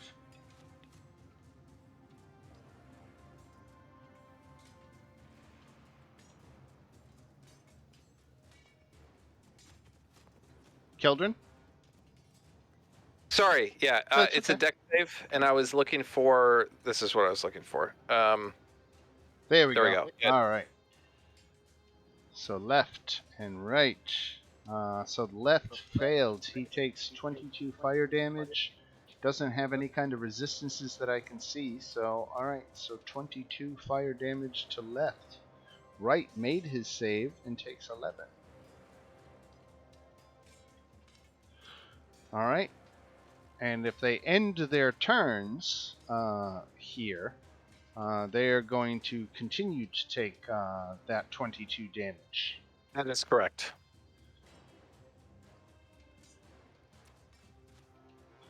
One, two, three, 4, 5, 6. So he doesn't quite have the movement to make it. 1, 2, 3, 4. Actually, sorry, Dan. If it 5, ends its 6. turn within 10 Within feet of the feet? wall, Oh, yeah, it takes damage. I thought it was 5, but it's 10. Okay. In that case, this one on the left will make a dex save, and he will fail, and he will take 22 damage. And this guy who just approached from the other side is, you know what, close enough that I'm going to make him take his save too.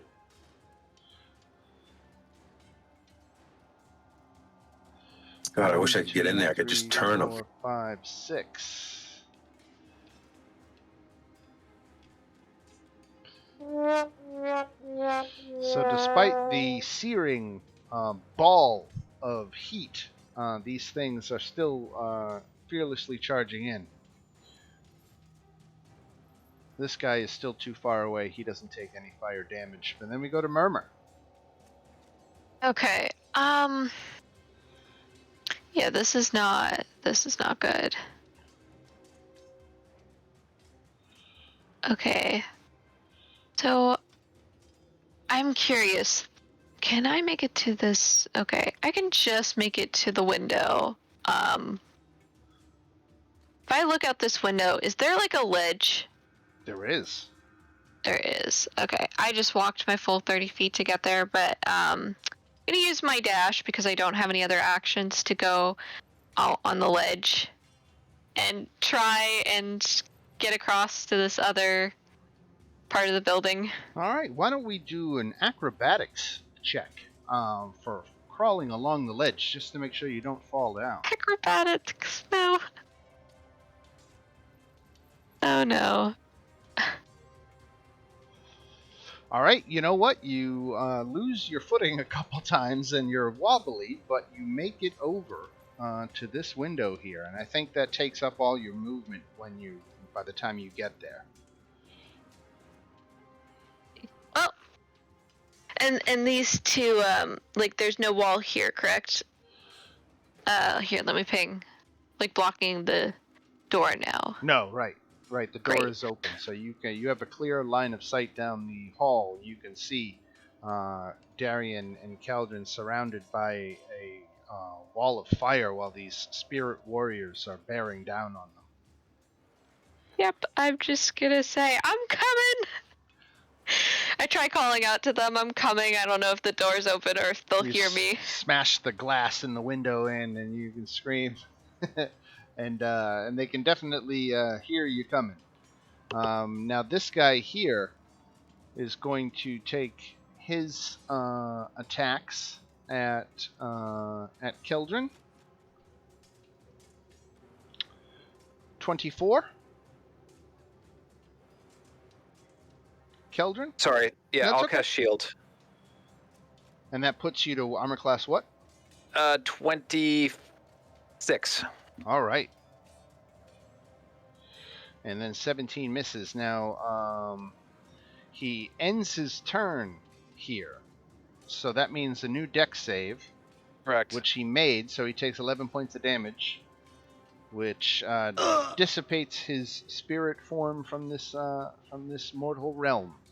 So he is fighting no more. And we go to Bardor. I guess I will follow her out the window. Let's get that dexterity check. Or That's gonna be acrobatics, I should say. some of my best ones. Oh, I made it. Oh, look at that. All right, so that puts you right up here with Murmur. You get a blue card. And that was your dash to get there, so that's that, unfortunately. And we are at Safina in this Would one. I have a bonus action? Oh, yeah, do you have one? I do. Spiritual Hammer? You got it.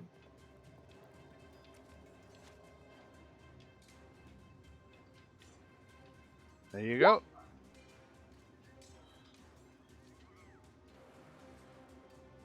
Against this one at the end here. The closest one to. Yeah, I'd go to the closest one to 19 me. hits for 8 force damage. Okay. And I'm done.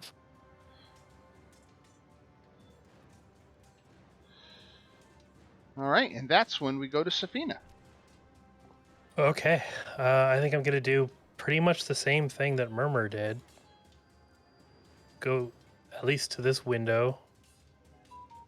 And if I need to break it, then so be it. And is there a ledge outside this window as well? Yes. Okay.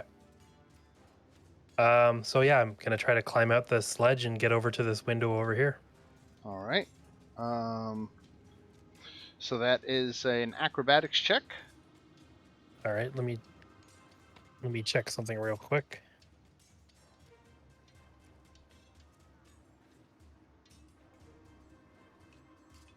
Want to read something real quick? Sure.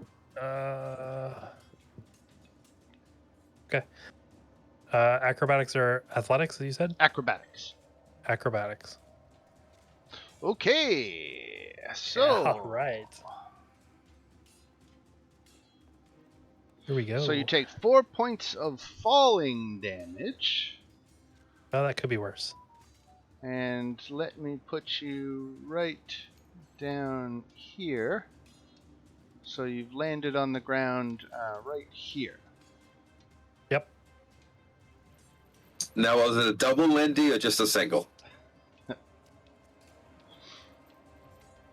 And so that is Safina's double move and spectacular face plant into the front lawn. And then we go to Darien. So I'd say like this is starting to go well. Oh, you Yep. got this in hand. For sure. Yeah. I'm just going to go ahead and attack the one that's right next to me. Okay. 21 certainly hits. 12 slashing.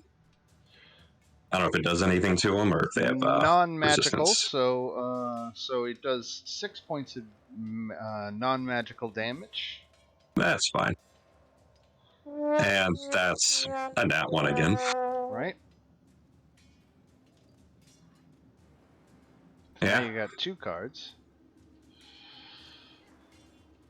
Do I pick which one, or do you pick which one I keep? No, you get to hold on to 2, and I get to play either one of them against you. Feeling so lucky today. I know, right? So you got what? Fail a saving throw and minus 1d12. Basically, on fail a scaling. saving throw. Right. Keldrin, you can play that one that you got because I made your wineskin disappear. You can just drag it onto the play surface. Oh, this one here? Okay. There we go. Awesome. And it returns it back to the pile. All right, so Darien attacked and hit and missed. And Yeah, didn't go nuclear. this Phantom Warrior here is going to attack the Spellcaster.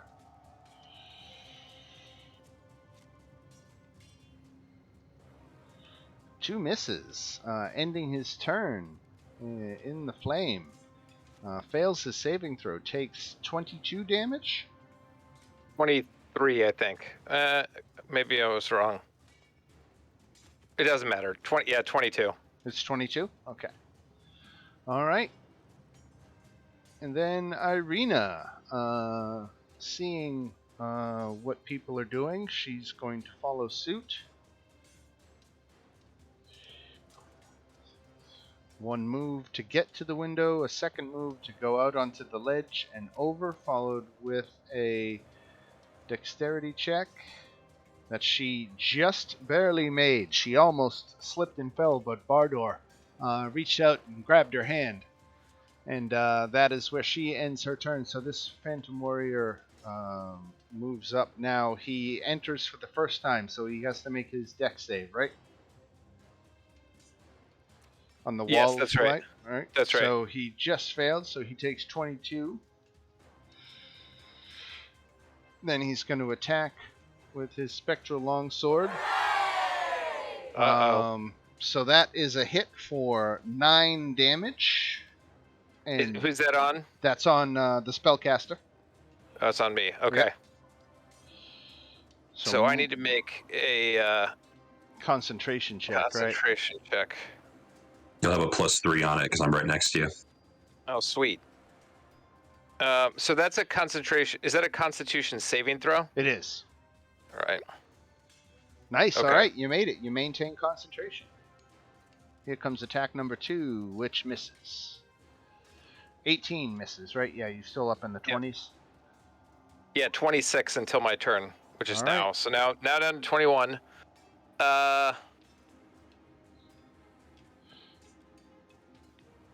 All right, I will just attack this one. I will cast. Yeah, I will. Yeah, I'll attack this one with my rapier.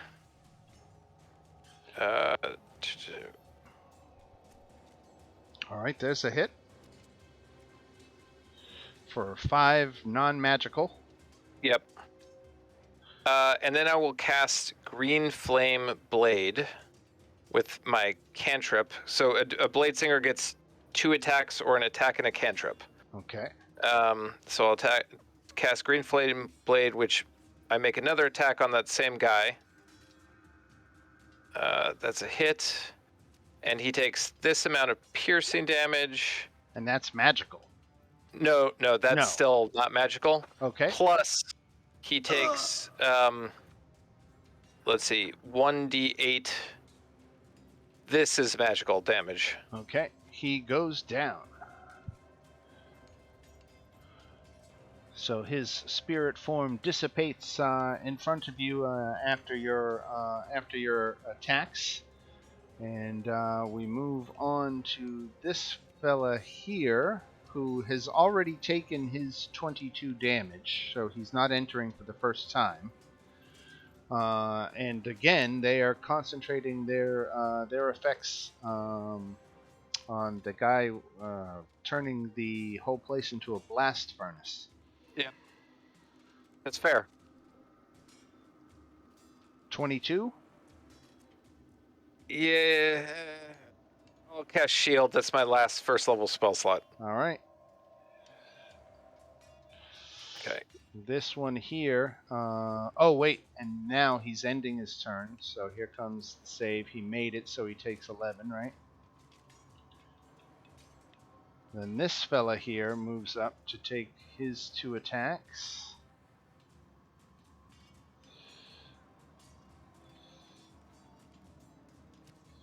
Both misses. Dex save. Fails it, takes 22.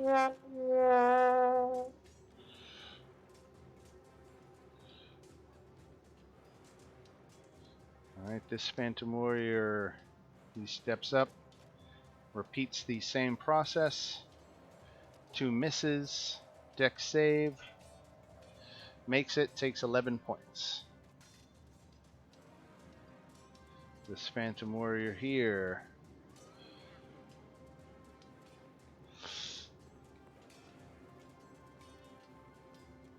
the hallway's too crowded for him to go, and at this point he is noticed those of you coming in from behind. So 1, 2, 3, 4, 5, 6. And he's going to try to shove you, Murmur. Oh, fuck. So the shove action, you'll remember, is a special action that is, I want to... Okay, my athletics is good. I'm gonna contest it.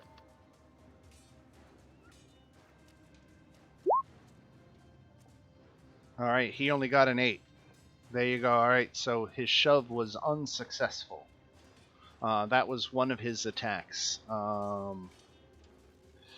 With the other one, he just good old-fashioned tries to hit you in a 20.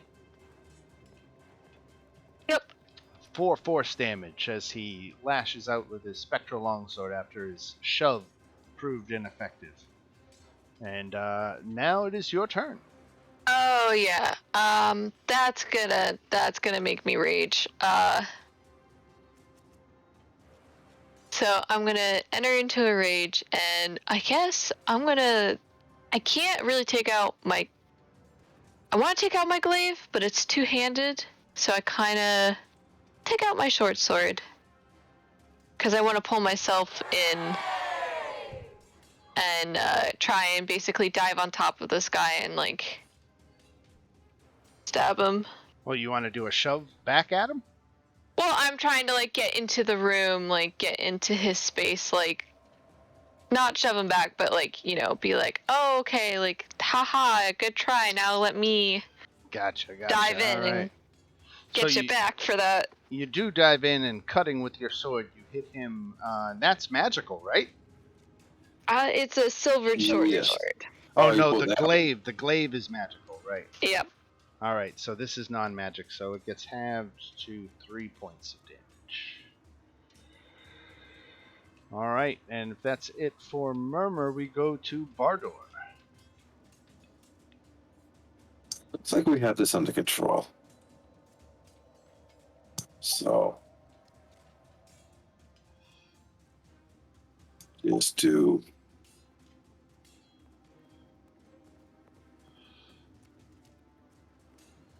on the one right in front of me.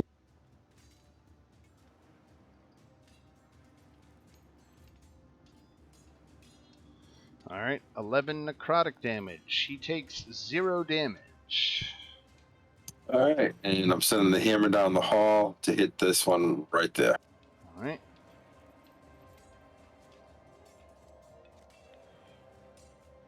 Let's see that attack roll. And he misses. Yes, he does. I can still move, right? Yes, you can. You might provoke opportunity if you move out of range of this spectral warrior, though. Won't let me move myself. You might be stuck on one of the digital dynamic lines. There you go. Try that now. Right there. All right.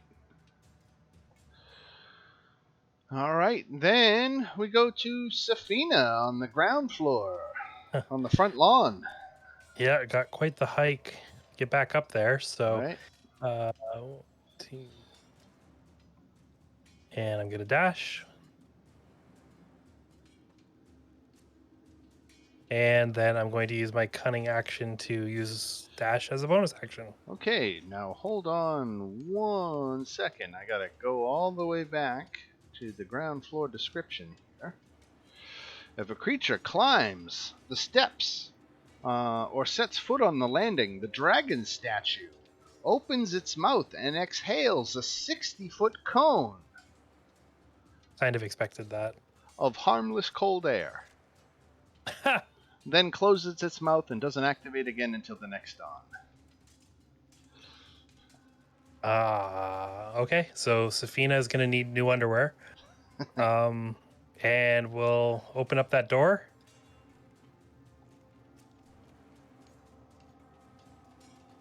And that's so if I'm dashing twice on a turn, is that just basically tripling my speed? Yeah. Okay. Yep. Then that's where I'm at. All right. Safina making with the hustle. And then we go to Darien, protected by his circle of flame. Yeah, I will go ahead and attack this guy down here since he's looking pretty bad. All right. 12 hit. It does not. 25 does, though. And 3 damage. Hey, it's enough. He was down low. All right, and if that's it for Darien, we go to Irina, who comes and gets into the room, and let's see what she does. She attacks twice with her non-magical thing, hits once for 5 points of damage. And that is when this Phantom Warrior here is going to, again, attack the wizard. 2 misses, right? For Keldrin, Sorry, 17? again, I keep on forgetting to unmute. Yeah, those are 2 misses. Very good, all right, no problem. And it is your turn, sir. All right, I will attack this one once with my rapier. And which one was it? This one that's right in front of me. Got it. So that's 8 damage, non-magical. All Then right. I will cast Green Flame Blade and attack the same one. A hit. A hit. And that is 9 non-magical damage. And then that one... Whoops, that's the wrong button. Sorry about that. Here we go. That one takes an additional 7. And this one takes 11 fire damage. All right.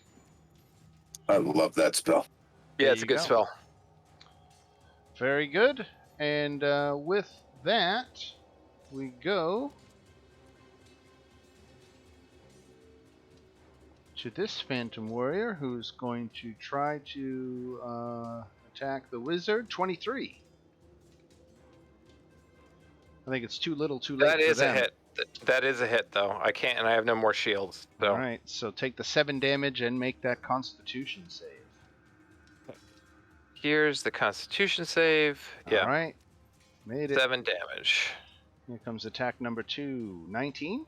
Miss. All right. Oh, sorry. Just to make sure, Darien, you still have concentration on Shield of Faith, right? He does. I do. Okay, then yeah, it's a miss. All right. This guy here, let's see who he's going to attack. He's going after Bardor. 13 and 11 both miss, I'm sure. 21. Right? And that's when we go to Murmur.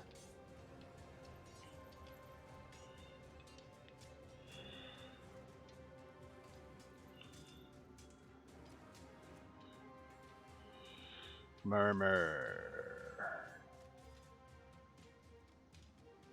Okay.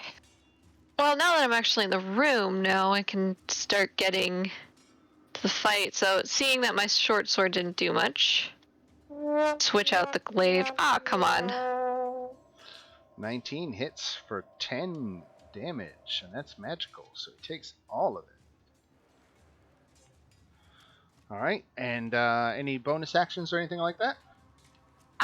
No, I am raging, so I believe I actually can add 2 to my damage since it's a strength weapon. Gotcha. Okay, let me take 2 more hit points off of them. All right, Bardor. All right.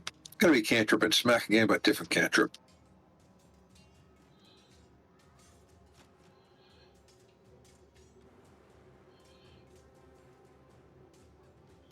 On the one right in front of me.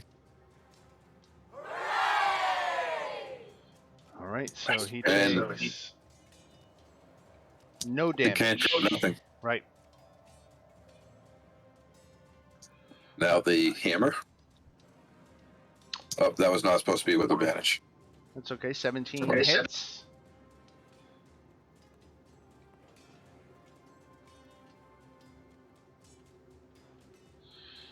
For 9 force damage. That's on the one right there. Got it. All right, Safina. Okay, same thing. That's 1, 2. That's 2. And can you move me, please? You got it. Let me let my cat. Excuse me. Hey, stupid! Get down from there. Love it.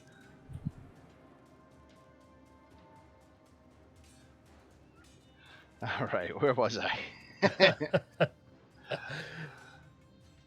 just move me There to we the go. next- There we go. Yep. All right. Cool. And then I've got 4 more spaces to go. That's my turn. All right. Darien. I'm just gonna keep doing my thing. Gonna swing at the guy to my left. All right. 20 hits for 2 damage.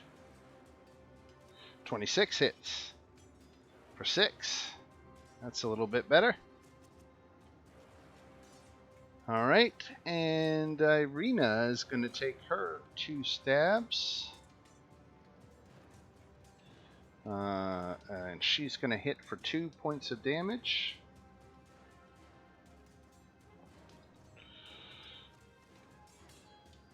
This warrior here is going to again try to attack the wizard. Yep. 16 That's not good. and a Constitution save. And you made it. Yep. And a 15 misses, I'm sure. Yes. All right, dex save for this fella. He failed it, so he takes 22 fire damage. And down he goes. And then it is Keldrin's turn. All right. 2 attacks on that one.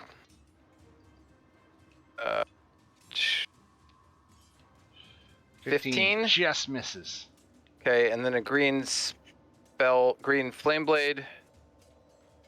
That I think hits. Sure So does. that's 9 normal. Oh, is that it? Okay. That's it. I will then drop the.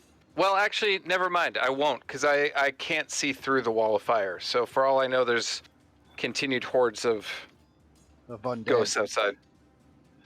All right. Dead Phantom Warrior. This one over here. Let's see who he's attacking. Going at Irina this time. Hits her for 7 damage.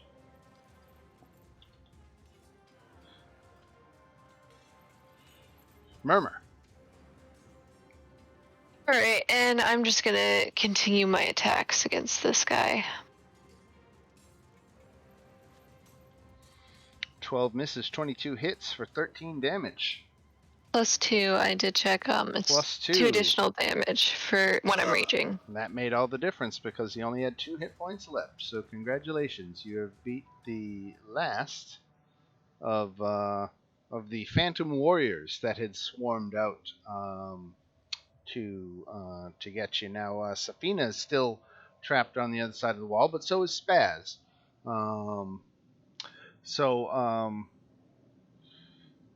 So you're still separated, but the battle is over and the stone wall remains. Oh, let me reward you your XP too. That is 750 XP each. All right.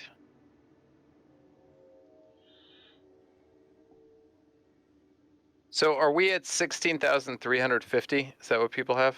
Yep. Okay. Oh, I had 16,650. I must have done something wrong. What do you have? 16,350.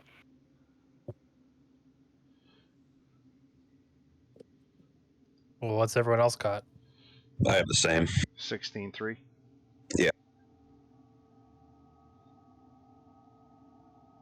Well, either when I hear other people coming down, or after a minute, the wall of fire will dissipate.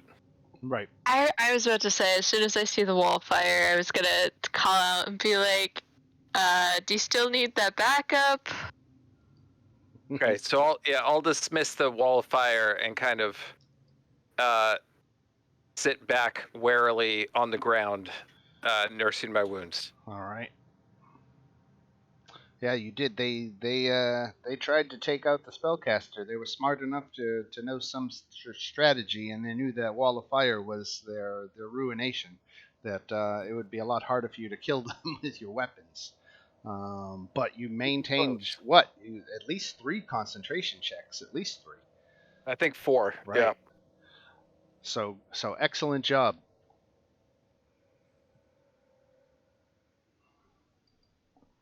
I'll say, I could use a bit of rest if we could take a moment. I was really hoping that wall would disappear when they all went bye-bye. Well, it's been about 3 minutes since the wall first appeared. And so for 3 minutes it has held fast.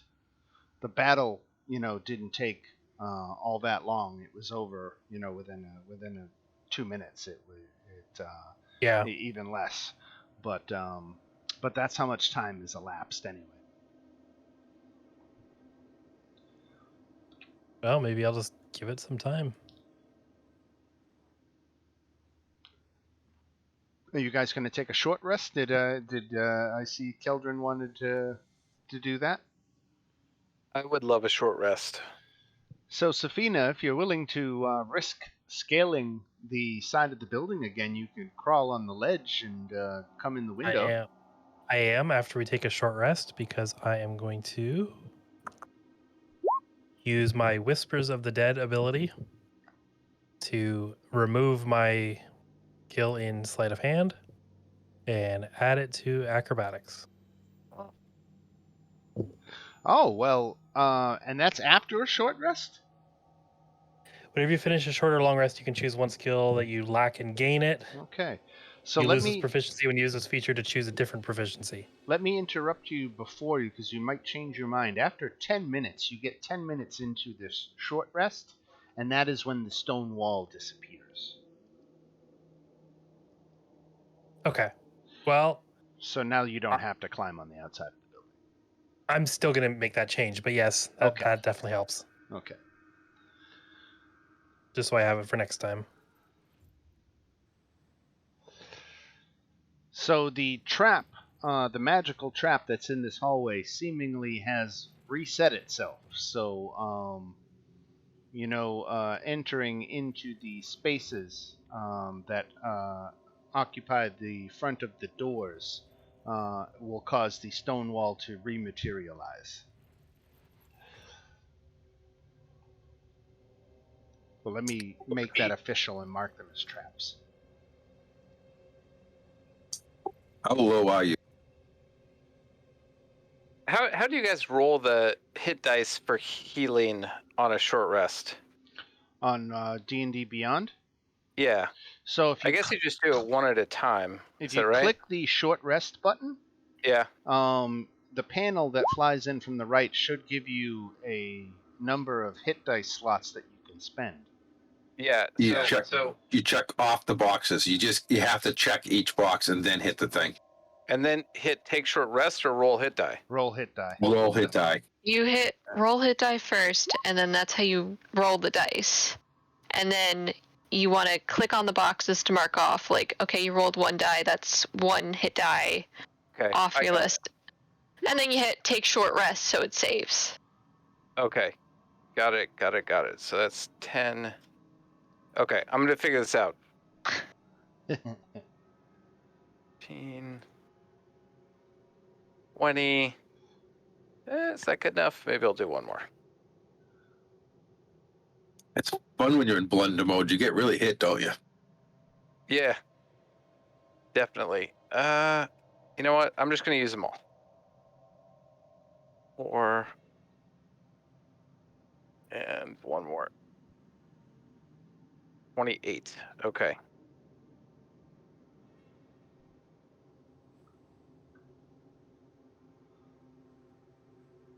I did the same thing. All right.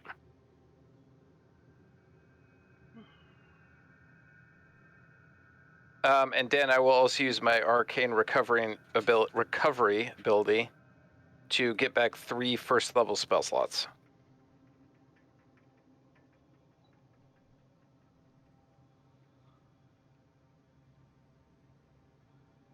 I'm almost like new.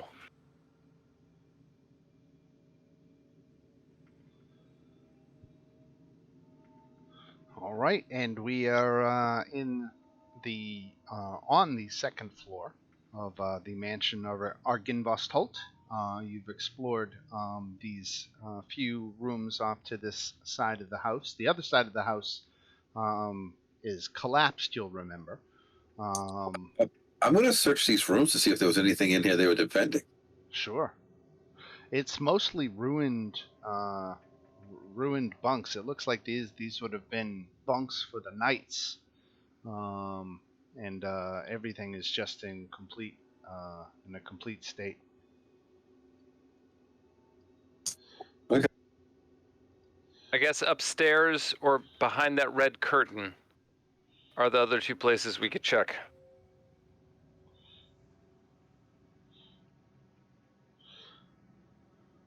I think we have a whole nother side of this floor too, don't we? Yeah, isn't it all destroyed though?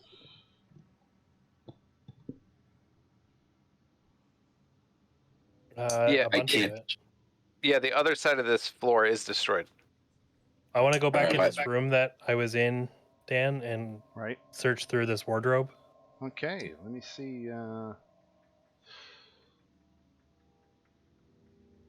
So yeah, just empty cavity. There, nothing in it. The portrait depicts a handsome, well-dressed man with a wry smile and a thick mane of hair. seems to be the same man that is depicted in some of the alabaster statues that line the hall. Got it.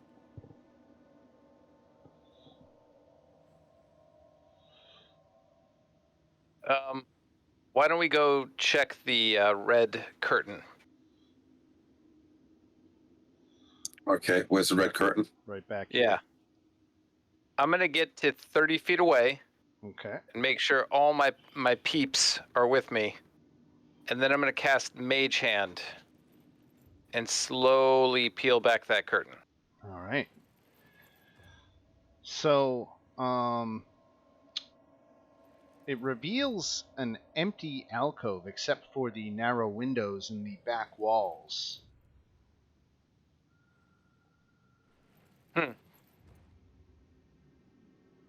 Okay. Seems odd to conceal that with a red curtain.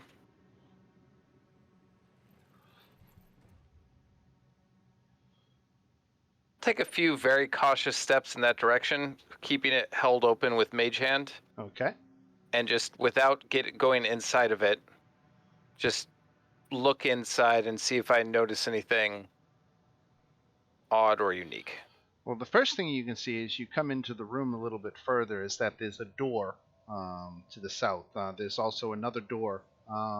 You can see two doors that lead to the east, but nothing in the alcove. Okay. As you get near it, you can see down here another red velvet curtain over a similar alcove. Okay. I will move my Mage Hand and use it to try and open this door. All right.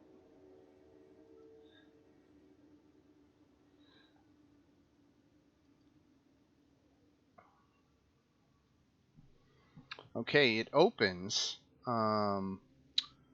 into a chapel, specifically into a balcony that rests above the chapel on the ground floor below.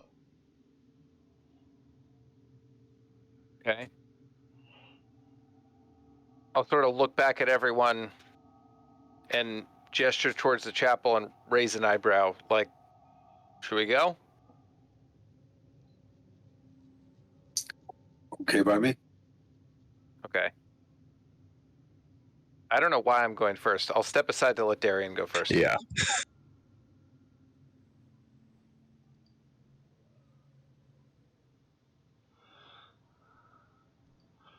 So this wooden balcony overhangs the mansion's chapel. An exquisitely carved wooden throne rests at the west end between two doors, and narrow archways lead to spiral staircases going up and down. Hanging from the high ceiling is an iron chandelier with candle holders shaped like tiny silver dragons. On the floor of the chapel below, you can see. Let me get to the right place so I can read you the description, as it were, because I'm back on the first floor here.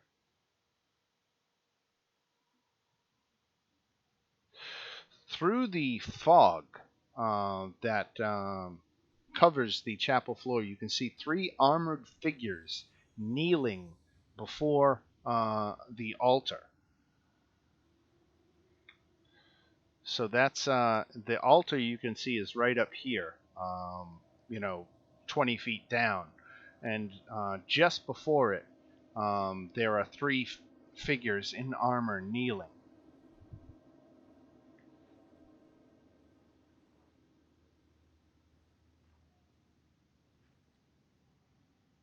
Do they look alive? Their features are obscured from this distance by the fog.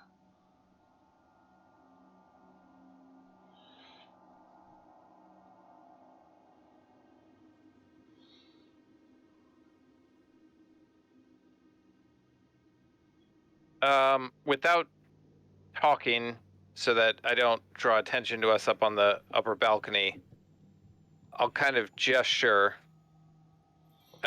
pointing at them, and then making like a little gesture, like with a little bow and arrow, attack them, and kind of shrug my hands, trying to communicate to others, like, should we attempt to attack them? I kind of like single back. Do you want me to make it like daylight?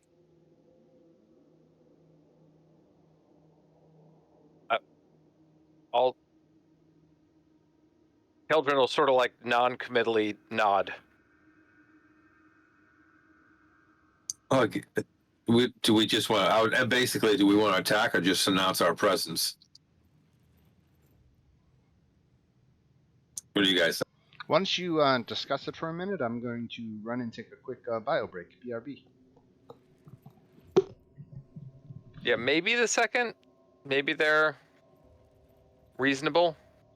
Yeah, so I figure if we'll make, I have the spell daylight, so I can make this room bright as day. And then if that doesn't work, I could try yelling at him with thaumaturgy. But the theory there is that they will be non-hostile. Hopefully. Okay. Fair enough. So does daylight take a spell? Yes. I'll try using thaumaturgy to like announce us first, because that's just a cantrip. Okay. And then, assuming they turn around and run up and attack us, they have to make it up those staircases, which could be good choke points in either direction.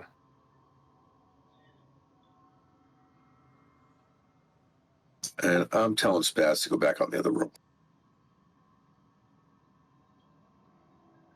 So I'm thinking if we have Darien and Arena at one, and maybe like Bardor and Murmur at the other, with me and Safina sniping from the back. Can do. What's my fifth?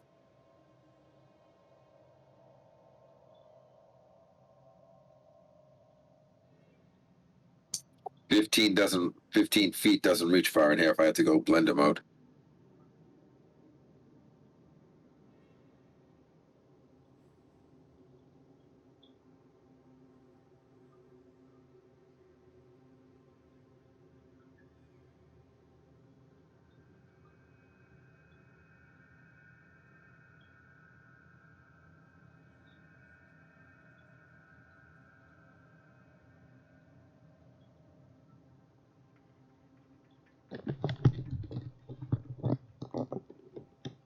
Okay, any decisions on what to do with these pious gentlemen? Yeah, I'm gonna try to use thaumaturgy just to make my voice boom for a minute, and then I will call down there and just say, "Hello down there."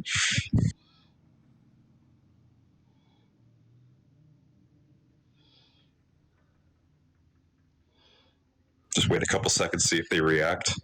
Right.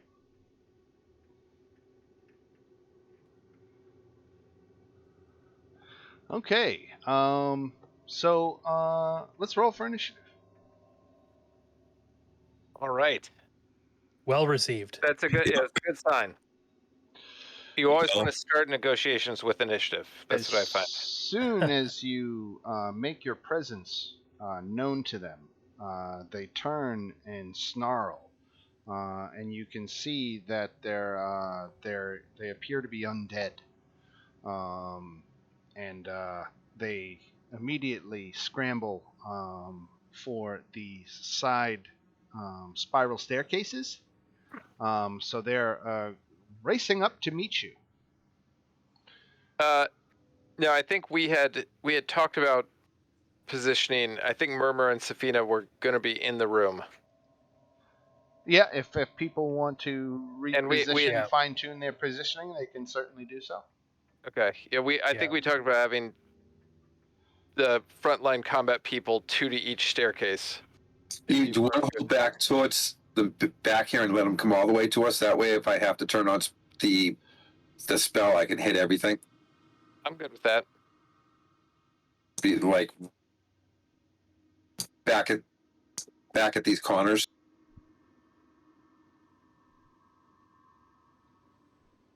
You guys all right with that? Can you say that again? Trying to line it up by the two corners. That way, if I have to turn on the Guardian spell, I can hit everything. Sure.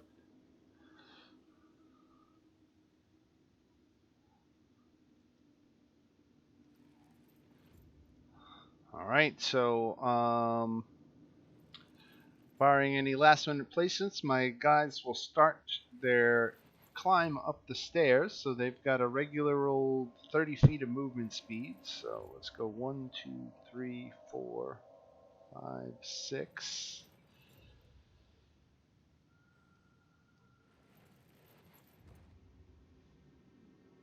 And that takes him right up to the top of these stairs, and then 6 more. 1, 2, 3, 4, 5, 6. He gets right up in the middle of you, and ends his movement there, and that's when we go to Keldrin. Great. And you're not concentrating anymore, right? Yeah, I don't know what that would be on. Yeah, I'm not concentrating. Right. Bleh. Same How thing with you, annoying, Darien, Hero. right? Not concentrating? No, not anymore. All right, I'm just gonna attack that guy who just ran in front of me 2 times. Well, Okay, you know what? I'm gonna use a bonus action to summon Shadow Blade. That just summons it. Don't pay attention to that. And then I will attack twice with Shadow Blade. Right. So 17 hits. Okay. 10 psychic damage. Okay, they are resistant to psychic damage, so he only takes 5. Brutal. All right, and that's a hit 2, I believe. Right? For 13 psychic damage. For 6 more. Okay. That is my turn. All right, Darien. All right, I will just take a step forward to make a little wall here. And I'll just ready an attack action for anything that comes in range.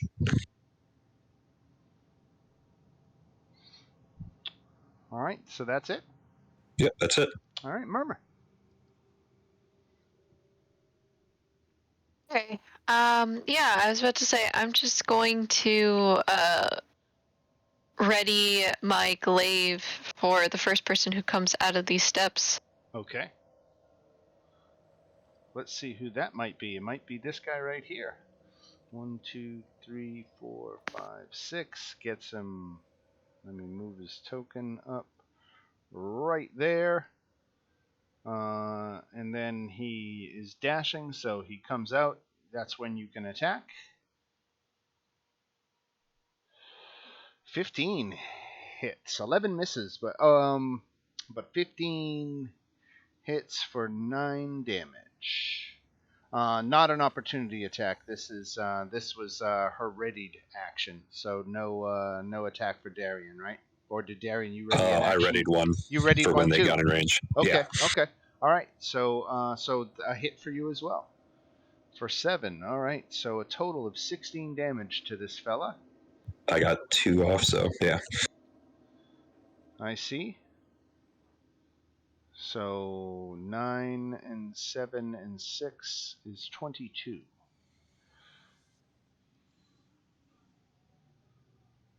And we'll say he gets to the other side of you, and he'll hold there. And then we go to Bardor. All right.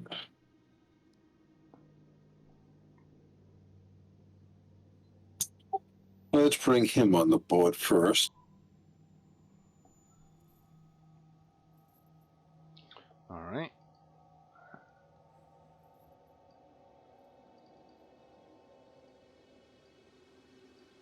There you go.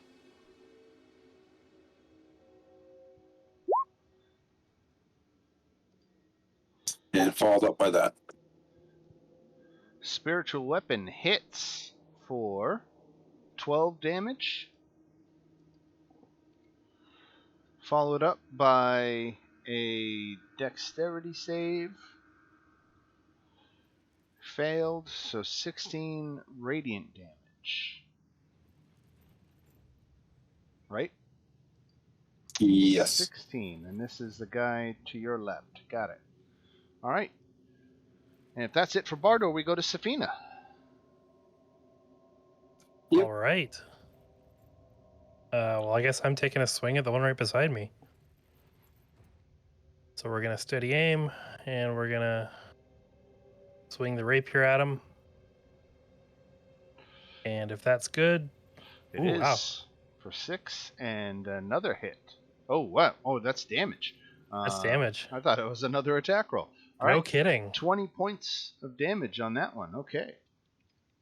Nice. And that's the steady aim rapier shot. Yep.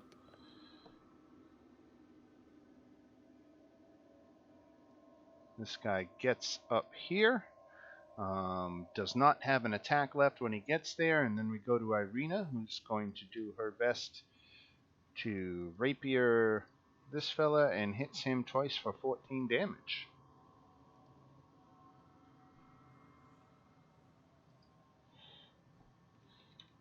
All right. Whittling these guys down. They're pretty strong, but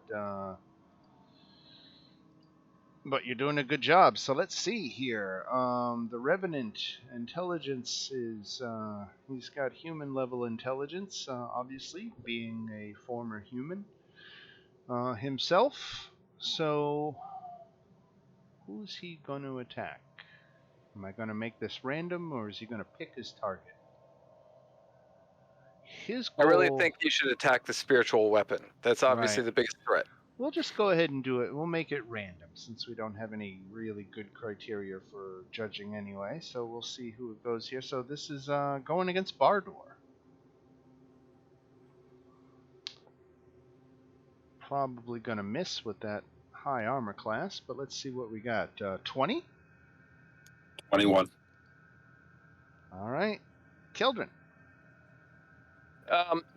When Safina hit it with the rapier, did it seem to be resistant? Would I have any way of knowing? It seemed to take full damage from weapon attacks. It while it is an undead, it has an intelligence burning in its eyes. Its appearance is very much like that of a zombie. It's very ragged. It is not a higher form of undead, it would seem. I think I've got the math right on this one. I'm going to drop Shadow Blade, draw my normal rapier, and attack it.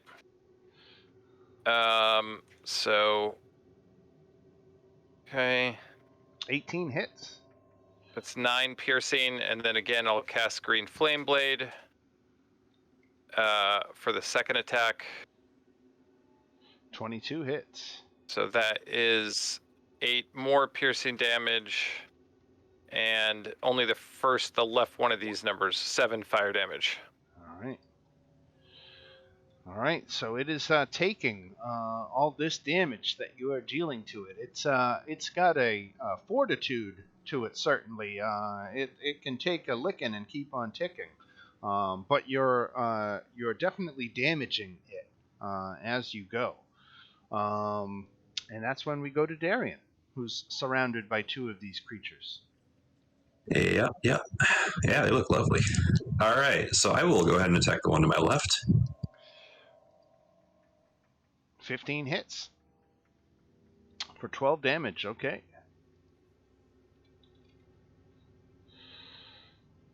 21 hits for 10 more. And yeah, that'll be it. All right, Murmur.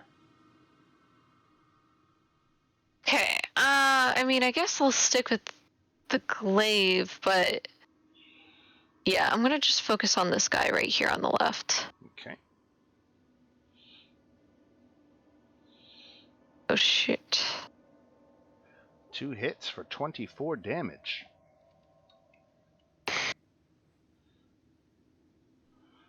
All right, anything else up your sleeve? You know what? All as a bonus action, just go into a rage now that I see that there's a bunch of them. Okay.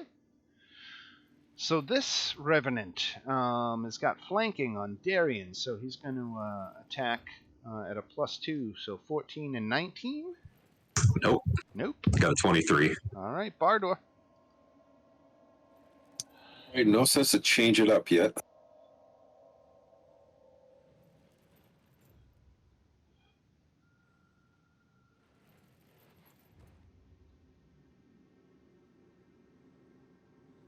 Oh, that hits for 6 force damage, okay.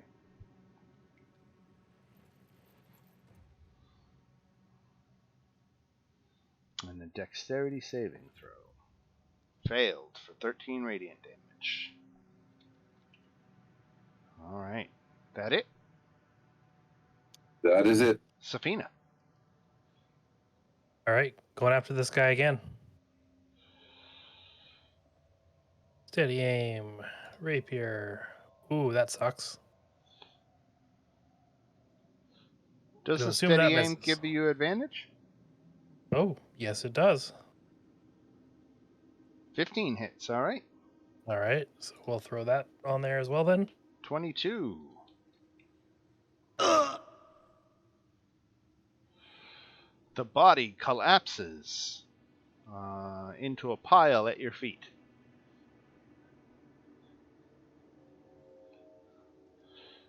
That is when this Revenant here is going to try his hand at Darien. 22? No, right? Miss. 23, Yep, right? just misses. Okay. Irina. 1, 2, 3, 4, 5. Gets in flanking around this fella. Hits for 8 points of damage. And then we go to Keldrin. Okay. I think I've had just about enough of melee for today, so I'm gonna walk over there, and I will cast Firebolt at that one. All right. Do I have Firebolt? I will not cast Firebolt because I do not have Firebolt. Okay, actually, sorry. So I'm gonna stay there. I'm gonna cast Chill Touch Okay. at that one that's wounded already. That has a special effect against undead too, doesn't it? It does if they're not resistant to necrotic damage, but I don't think it matters because I got an 8. Right. So that's a miss. Right. All right, Darien. All right, I'll just try to hit this guy again. Just keep on beating him down. All right, 15 hits for 12. And 22 hits for 9 more, total of 21. Anything else on top of that? Nothing. 21, all right. Whittling him down. And what do you got, Murmur? You going to help chop down that tree?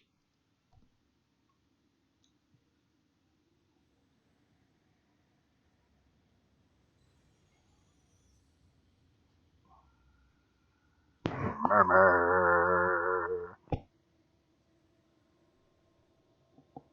You with us, Rebecca? You muted or anything?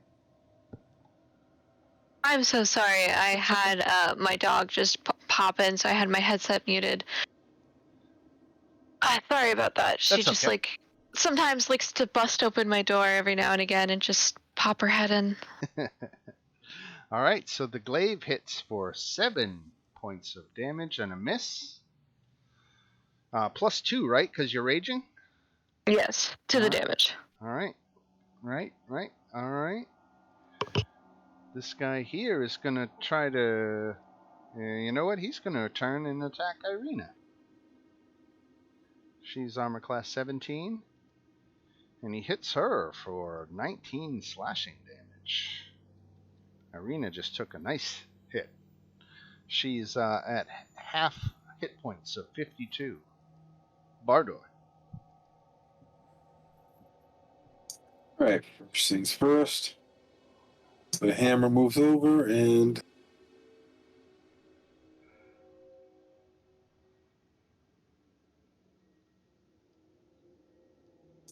That hit. It sure does. And it's the one next to Irina, right? Yes. 13. And Okay. then that at the same one. Deck save. 13. Failed. 12 radiant damage. All right, Safina. All right. Coming down.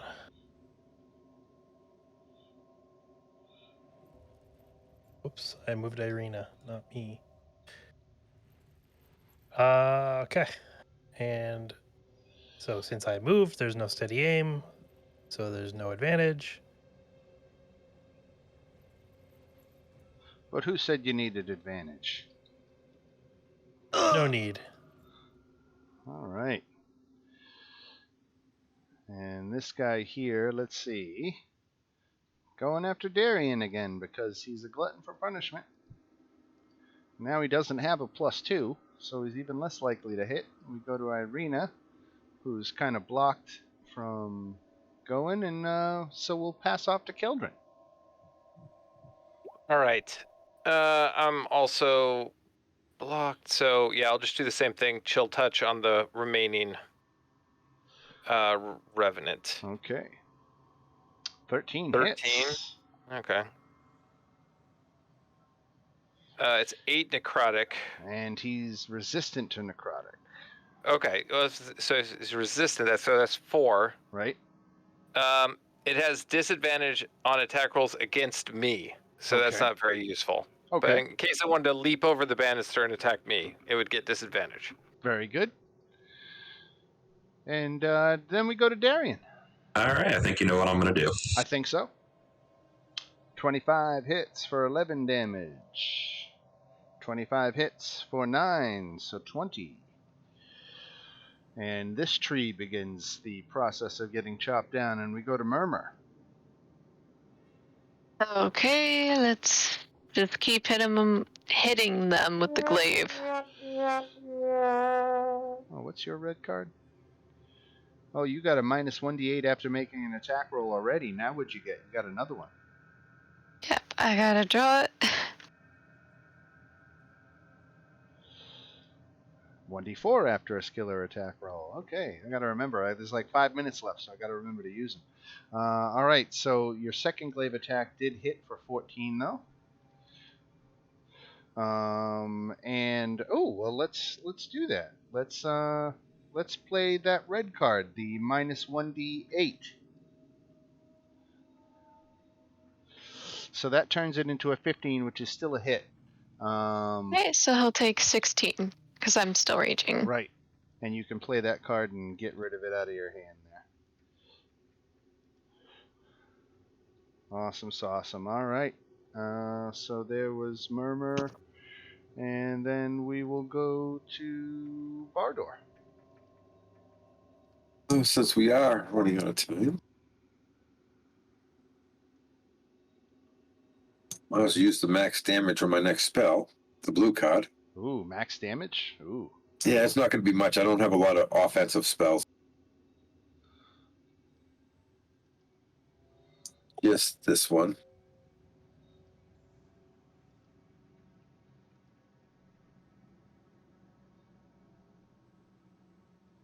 Oh, it's Sacred Flame. I'm going to do it so to be 2d, so it's 16.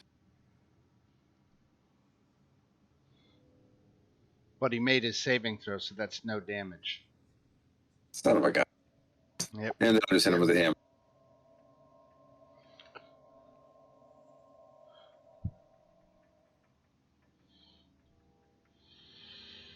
Show that hammer. 16 hits for 8. All right. And that's when we go to Safina. All right. 1, 2, 3, 4. Wheat. Flanking. And take a shot at him. Heck yes. Throw the sneak damage at him. 19 points of damage. Okay.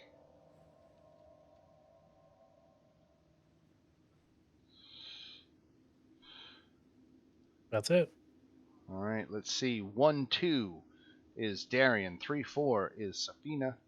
5-6 is Murmur. Coming at Murmur.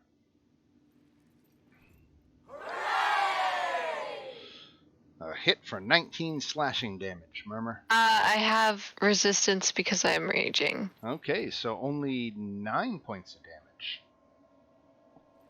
Yep. All right, second attack. Going at Safina. 18? Yep. Hits for 16 damage. All right. That's when Irina is going to go 1, 2, 3, 4. She's going to get up in on the fun here. And she hits for 18. And that is when we go to the top of round 5 and Keldrin. All right. Is this Revenant ready for the Cannon of Doom that is Chill Touch? Because that's what's happening. We're ready. All right. Wow. Okay, that was my turn. Thank you very much. Thank you all for coming. Try the veal. Darien. All right, //. 16 hits, 10 points, 9 misses. Oh well, that's it. All right, Murmur. All right, back at it with the glaive. 2 hits, 23 damage. It's 25, 27. 27. Yep. I was trying to do math. Right. All right, Bardor.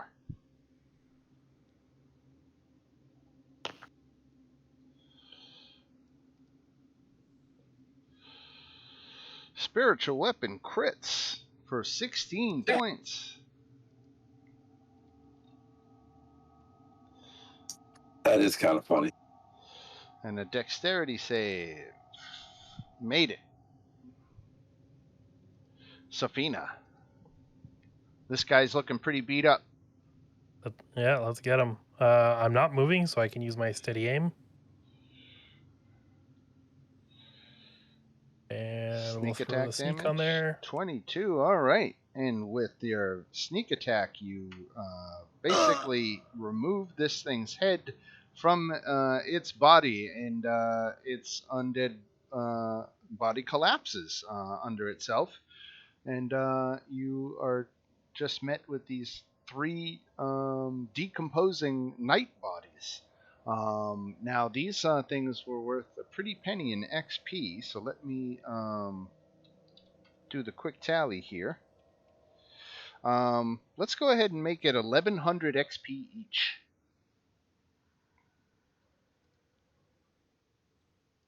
Did you say 1100? 1100 each. Okay. We are working our way up. Moving on up. Now, Irina... Ooh. Shit. Irina didn't have that few hit points left. I think I must have, the last time, I must have accidentally deducted. I'm going to put her back at half hit points because I think I accidentally deducted hit points from her instead. I might have clicked the wrong thing there. Okay. So Irina is looking a little beat up. She's at 26 of 52. And unlike you guys, she doesn't have hit dice. Okay.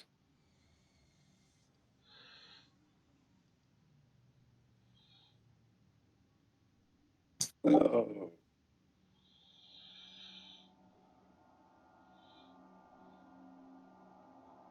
18? Yep. All right, that puts her at 44 of 52. That's pretty good. So, Murmur, how are you looking? About like 34, but I'm playing off of my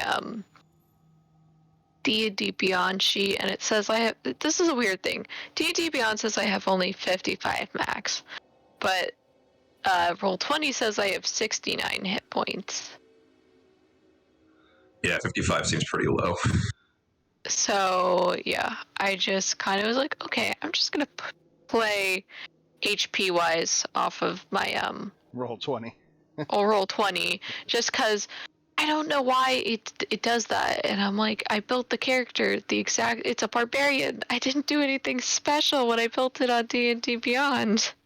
We're playing a Sunday game, and I can speak firsthand that the character mancer especially does not behave properly 100% of the time. I know when I build a character with Beyond and didn't do the exact same thing in Character Mancer, making all the exact same choices, that I'm missing certain proficiencies that I have on D&D Beyond that Roll20 doesn't have. So there's definitely discrepancies between the two. I think I would generally trust D&D Beyond more, but that could be wrong. Maybe I shouldn't trust it as much as I do.